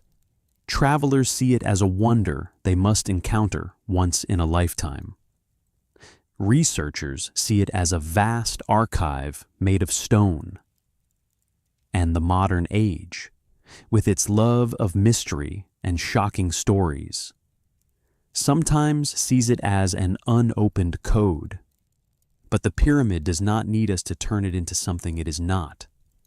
It is already great within its own truth. It does not need extraterrestrials to become wondrous. It does not need theories that go too far in order to be memorable. It does not need to be covered over with imagined secrets in order to keep its power. Because in itself, it is already something very rare, an ancient monument that can stand in the middle of the modern world and force human beings to slow down. Slow down to look, slow down to ask, slow down to realize that the past is not nearly as simple as we often think.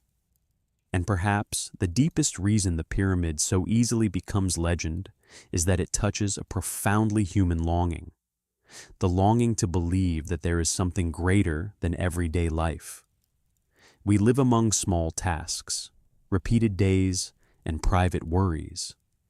But when we look at the pyramid, we see something that rises beyond that brief rhythm of living, a form that does not hurry, a monument that does not need to explain itself, a trace saying that human beings once dreamed of eternity and tried to build a shape for that dream. That is why legend finds its way to Giza. Not only because Giza is mysterious, but because Giza is wide enough to contain the human imagination. It allows us to ask great questions. What can human beings do when they believe in a shared purpose? What can a civilization leave behind after it has disappeared? Can monuments of stone preserve part of the dream of the dead? And why, after thousands of years, do we still feel ourselves drawn toward those questions? When night falls, the pyramid returns to its familiar silence. Human stories circle around it like wind around stone. Some stories are closer to truth. Some travel farther away. Some are built on evidence. Some are built on fascination. But the pyramid still stands there, in no hurry to confirm, in no hurry to deny, as if it understands that legend, too, is part of the afterlife of a wonder. What matters is that we approach it with clarity and respect. Clarity, so we do not turn wonder into blind belief. Respect, so we do not diminish ancient human beings by assuming they could not have created greatness on their own. Between those two things, we can preserve the most beautiful part of Giza, both mysterious and real, both dreamlike and grounded, both opening the door to imagination and reminding us to return to the patience of understanding. And when we look at the pyramid in that way, legend is no longer a fog that hides the truth. It becomes a sign that this monument still lives in the human mind. A monument that has passed through enough time to become not merely a relic, but a place where each generation places its wonder, its questions, its dreams, and even its misunderstandings. Perhaps that is the strange fate of the pyramid. It was built to stand still, but in the imagination of humankind, it has never stood still at all. It continues to change, continues to be retold, continues to be seen through new eyes. And no matter how many layers of legend we remove, no matter how much we try to understand it through evidence, archaeology, history, and reason, one thing does not disappear. The stunned silence of standing before stone and realizing that some monuments do not belong only to the past. They belong to the questions human beings will continue to ask for a very long time.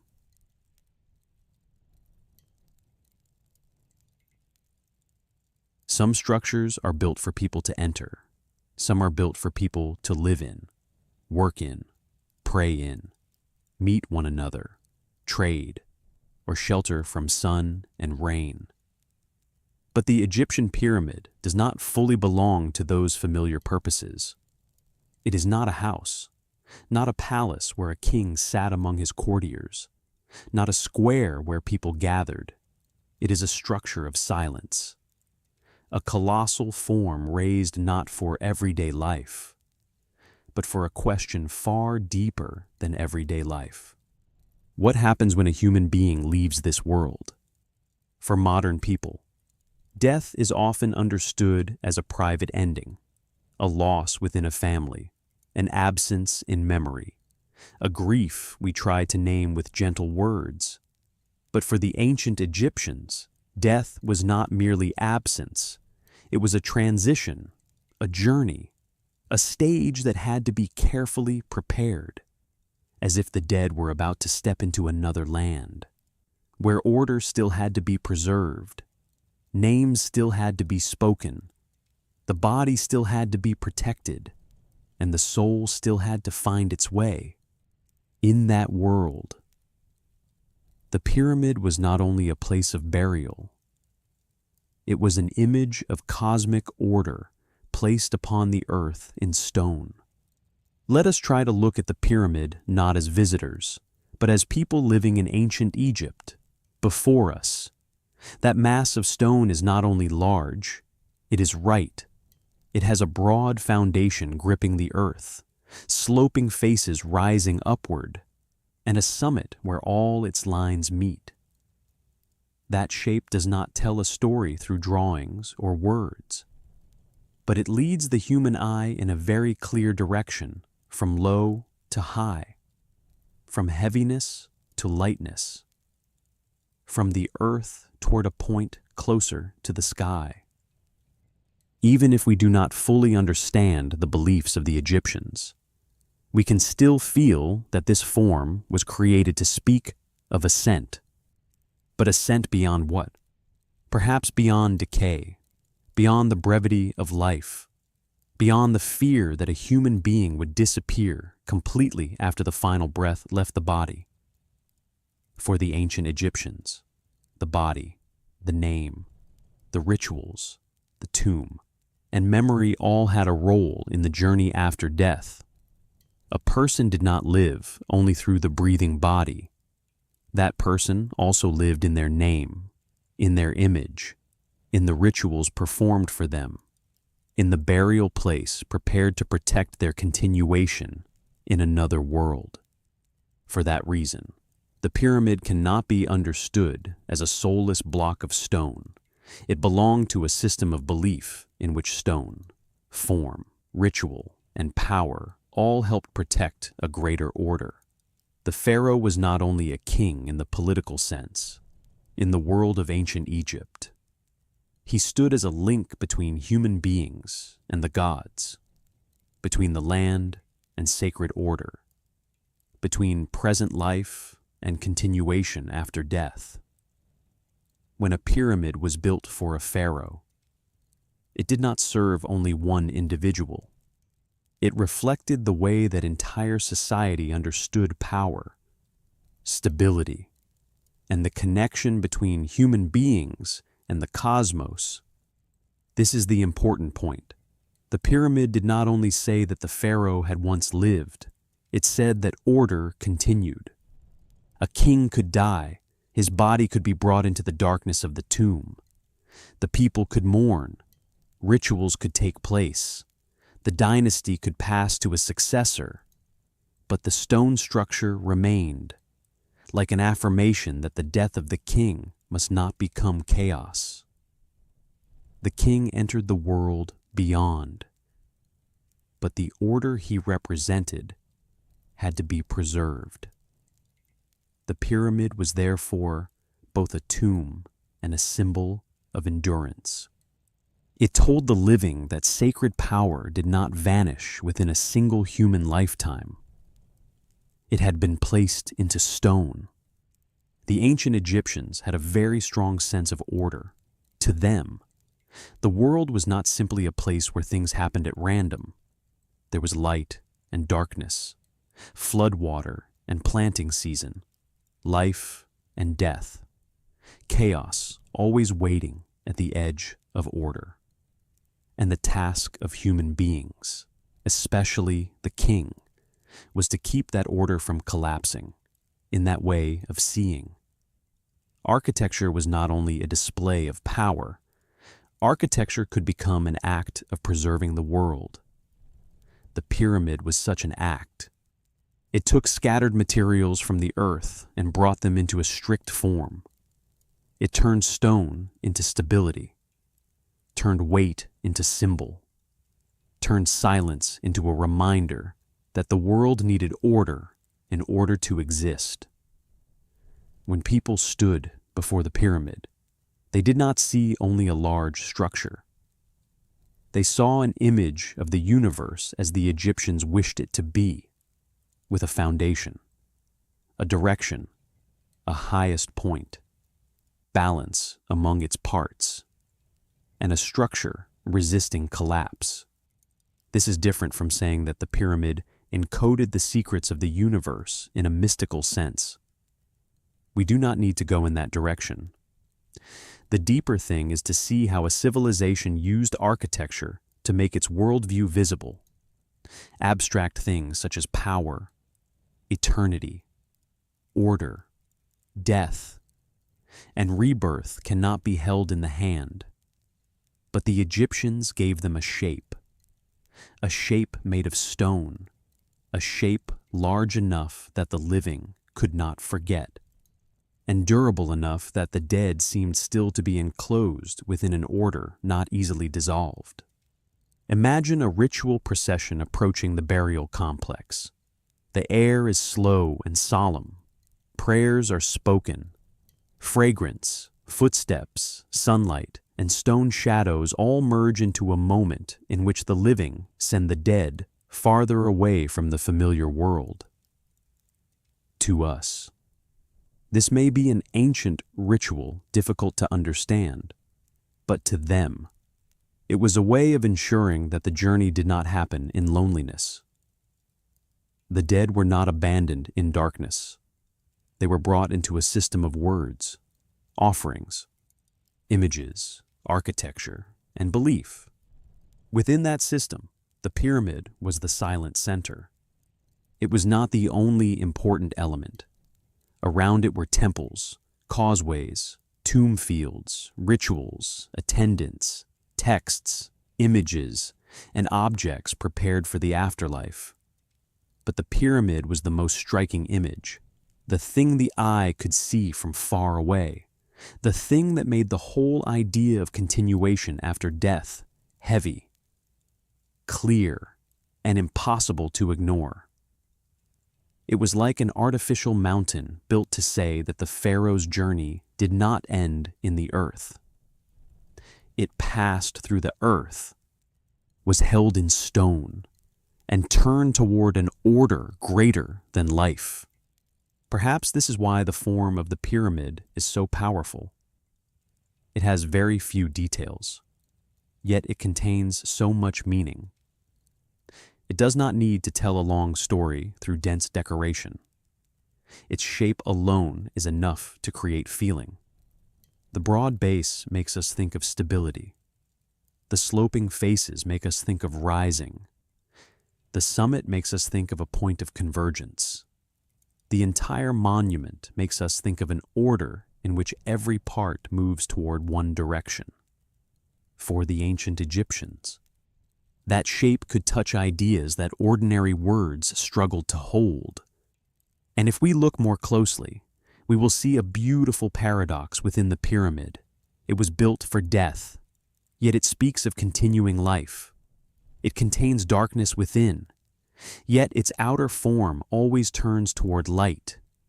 It is made of heavy stone, yet it sends the human gaze upward. It is the place that closes the life of a king, yet it is also the way to open another journey in the religious imagination of an entire civilization. That paradox is what keeps the pyramid from ever being only a tomb. An ordinary tomb marks the place where someone lies down. The pyramid does that, but it does more. It places death within a greater order.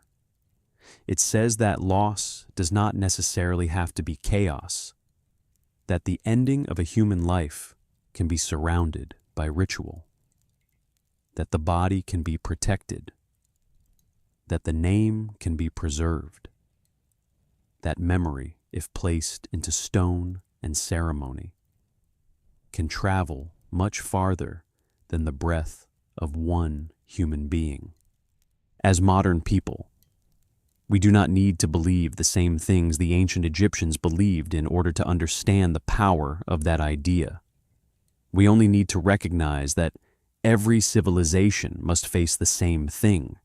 Human beings know they will die, and knowing that, human beings search for an answer. Some civilizations answer with song, some answer with tombs, some answer with books, statues, rituals, legends, names, or structures so vast that time must move around them. Ancient Egypt answered with stone, with form, with an architecture that made death no longer invisible. In the stillness of the pyramid, we can feel fear and longing existing together. The fear of being forgotten, the fear of vanishing, the fear of chaos after the order of life has been broken, but also the longing to continue, to be named, to step into a world with order, to stand closer to the gods, to light, to cycles greater than humankind. It is precisely the meeting of fear and longing that makes the pyramid deeply human, even though it was built for a king. Perhaps an ordinary worker on the construction site did not think every day about those great meanings.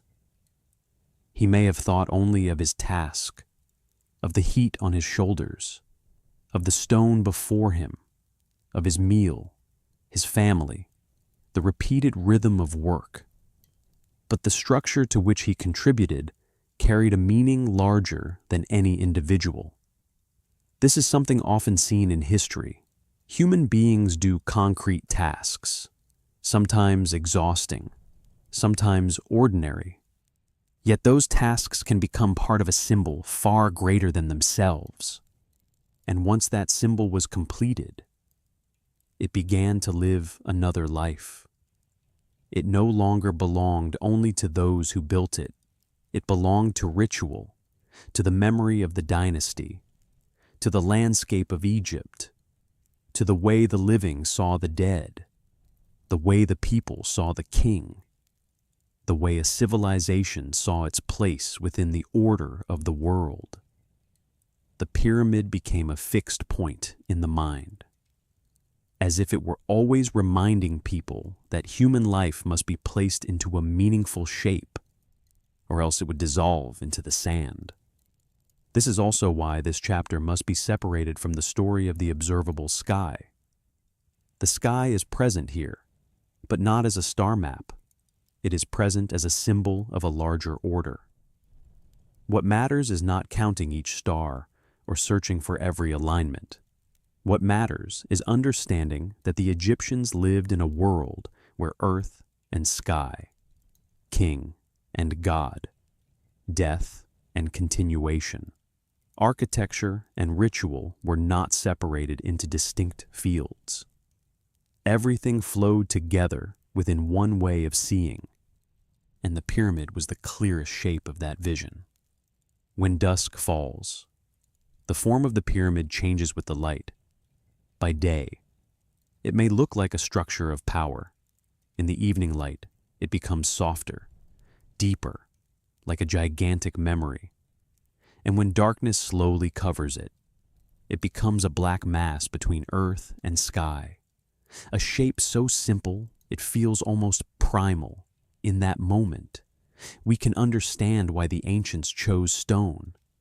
Stone is not immortal, but it lasts longer than the body.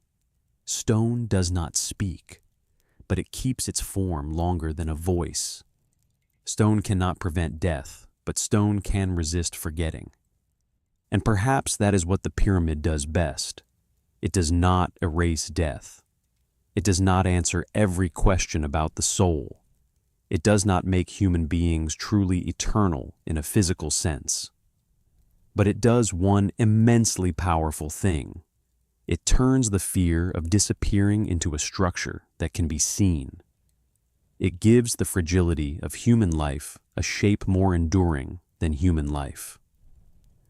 It places belief into stone, then lets stone stand there and speak to time on behalf of human beings. If we listen to this chapter with a slow mind, we will see that the pyramid is not only the product of technique or organization, it is the product of a very deep spiritual need. Human beings do not only want to live. Human beings want their lives to have meaning. Human beings do not only fear death, they fear being erased from the shared story. And when a civilization has enough power, enough belief, and enough capacity to organize, it can turn that fear into architecture. Beneath the shadow of the pyramid, cosmic order is not a distant idea. It lies in the way stone is stacked upon stone, in the way the form rises, in the way the tomb is enclosed, in the way the king's name is preserved, in the way the living continue to perform rituals for the dead. It lies in the belief that the world should not fall into chaos, that death must be placed within a journey, that human beings need a bridge between what has been lost and what is still hoped for. And when we look at Giza in that way, it is no longer only a wonder that astonishes science. It becomes a very ancient mirror. In that mirror, we see the ancient Egyptians, but we also see ourselves, because no matter what age we live in, human beings still want to find order in what cannot be controlled, still want to turn loss into memory, still want to leave behind some trace that says, I was here, I believed, I dreamed, and I tried to connect my brief life to something greater. The pyramid stands in the desert as the shape of that longing, a longing as heavy as stone, as silent as night, and enduring enough that, after thousands of years, when we lift our eyes toward it, we still feel that the question of the ancients has not completely disappeared. It has only changed the one who asks it. Now, we are the ones standing beneath the shadow of stone, between earth and sky, wondering how human beings can resist being forgotten. And Giza, through its silence, gives a slow answer through belief, through order, through memory, and through forms durable enough that time cannot sweep them away at once.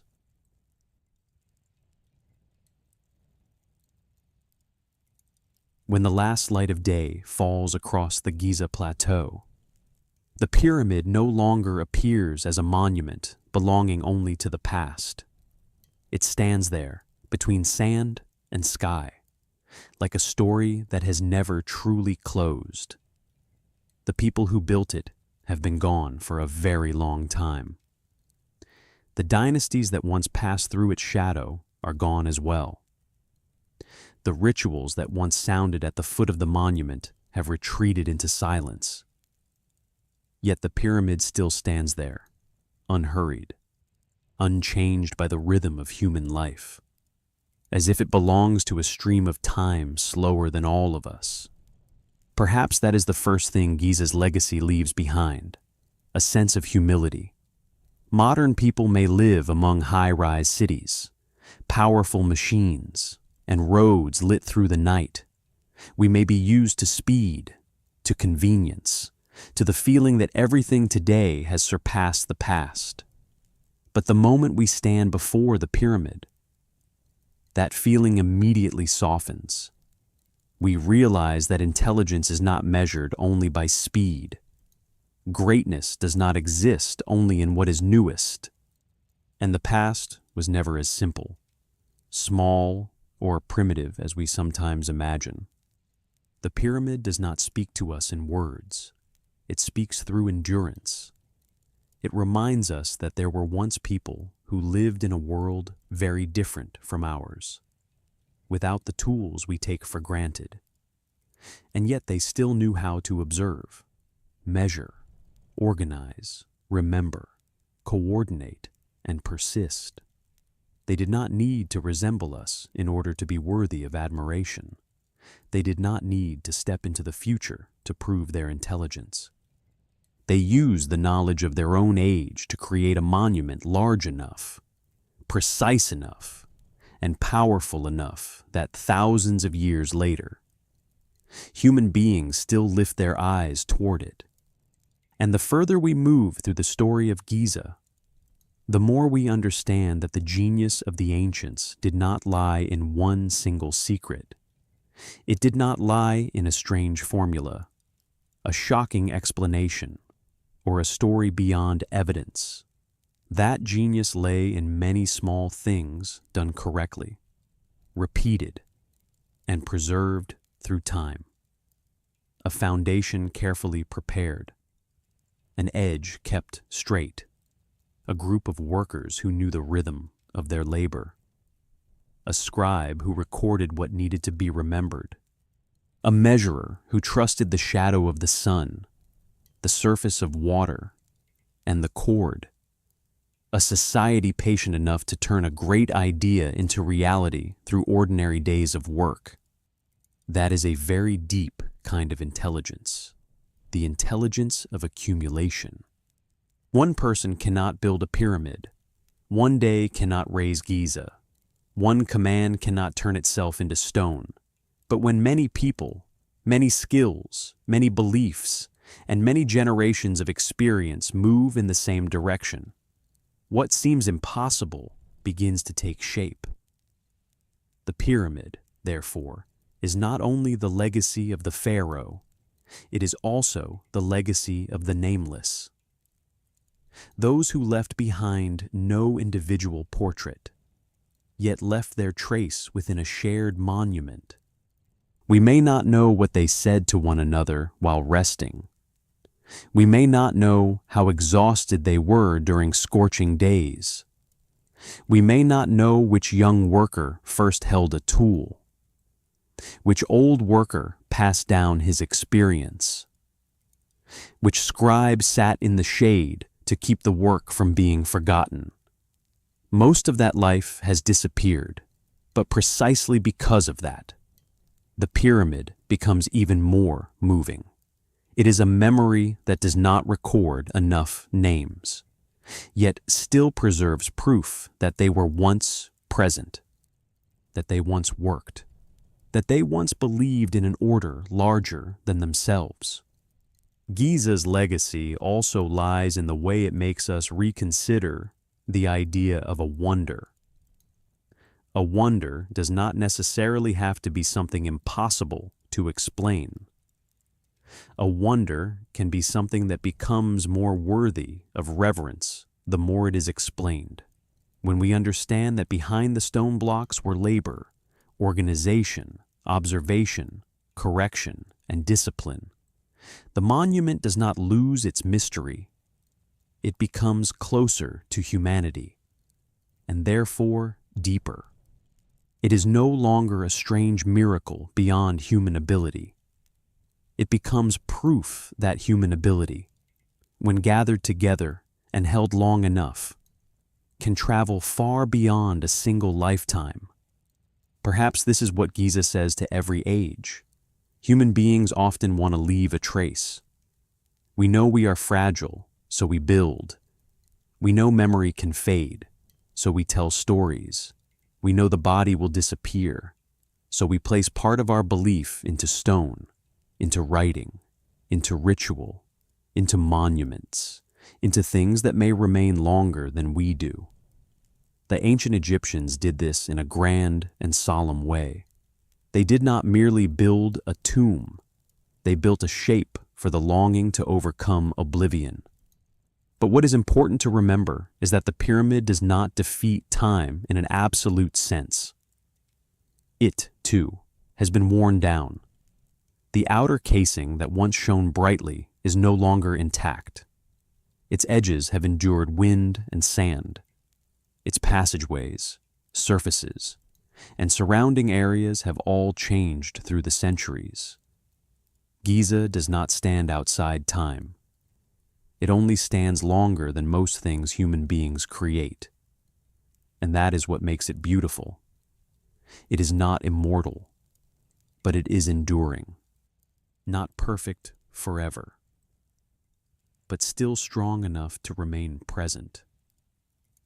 As if it were saying that eternity, if it exists in the human world, is not the absence of change, but the ability to remain meaningful after so many changes. That legacy also reminds us of the power of slowness in a life constantly pulled toward faster, newer, and more.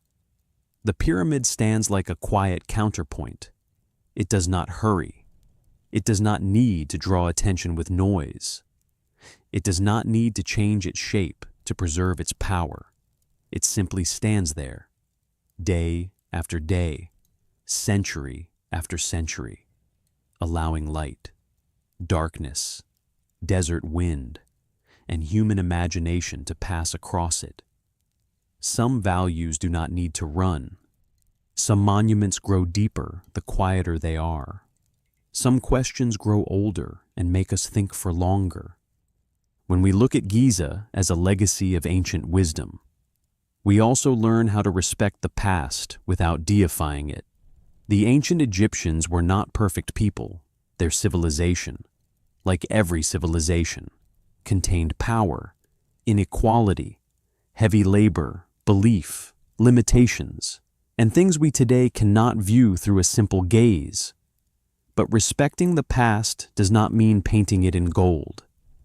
Respecting the past means looking closely enough to see its complexity, to see real people, real work, real intelligence, real belief, and also the real cost behind great monuments. The pyramid does not ask us to believe in groundless, extraordinary claims.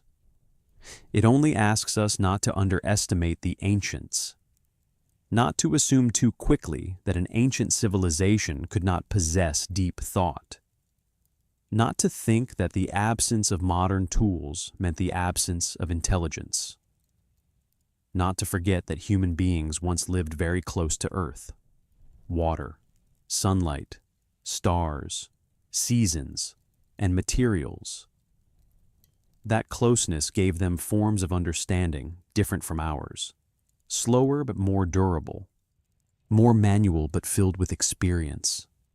And then, as the journey through 8 chapters slowly comes to an end, we can look back at Giza with different eyes. At first, the pyramid appeared as a question. Then we saw within it the order of stone, the gaze lifted toward the sky, the memory of a civilization, the quiet tools, the legends human beings created around its silence, and the worldview that turned death into a journey with a shape. All these layers are not separate from one another. They rest upon one another like layers of stone, forming a monument that does not exist only in the desert, but also in the imagination of humankind. Perhaps that is why the pyramid still makes us return. Not only to ask, how did they build it, but also to ask, how did they think? And even further, what are we leaving behind today? Our structures may be taller, faster, brighter, but can they hold an idea long enough? Can they say something profound about the people living in this age? After many centuries, if someone looks upon the traces of us, will they feel that we knew how to use our intelligence for something lasting? The pyramid does not answer for us. It simply stands there, like an ancient mirror. In that mirror, we see the Egyptians. but we also see ourselves. We see the longing to move beyond brevity. We see the fear of being forgotten. We see the belief that order can be created from chaos. We see the desire to turn life into something with shape, with meaning, something that can remain after our voices have fallen silent. When night covers Giza, the sand grows colder, the stone faces slowly sink into darkness. The sky opens above, and the pyramid stands still beneath it, not as a final answer, but as a reminder. That ancient wisdom does not lie only in what they knew, but in the way they lived with what they believed. That human beings, in every age, are always trying to connect the present to something longer lasting. And that, sometimes, a monument made of stone can preserve not only the history of a civilization, but also the eternal human question: how can the things we love, the things we believe, the things we build, keep from disappearing too quickly from this world? Giza is no longer a mystery that needs to be exaggerated in order to become great. It is already great in its own truth, in stone, in effort, in order, in memory, in the endurance of people who lived very long before us, yet still left behind a trace that makes us fall silent. And perhaps that is the endless legacy of ancient wisdom, not a buried secret, but a reminder still standing beneath the sun.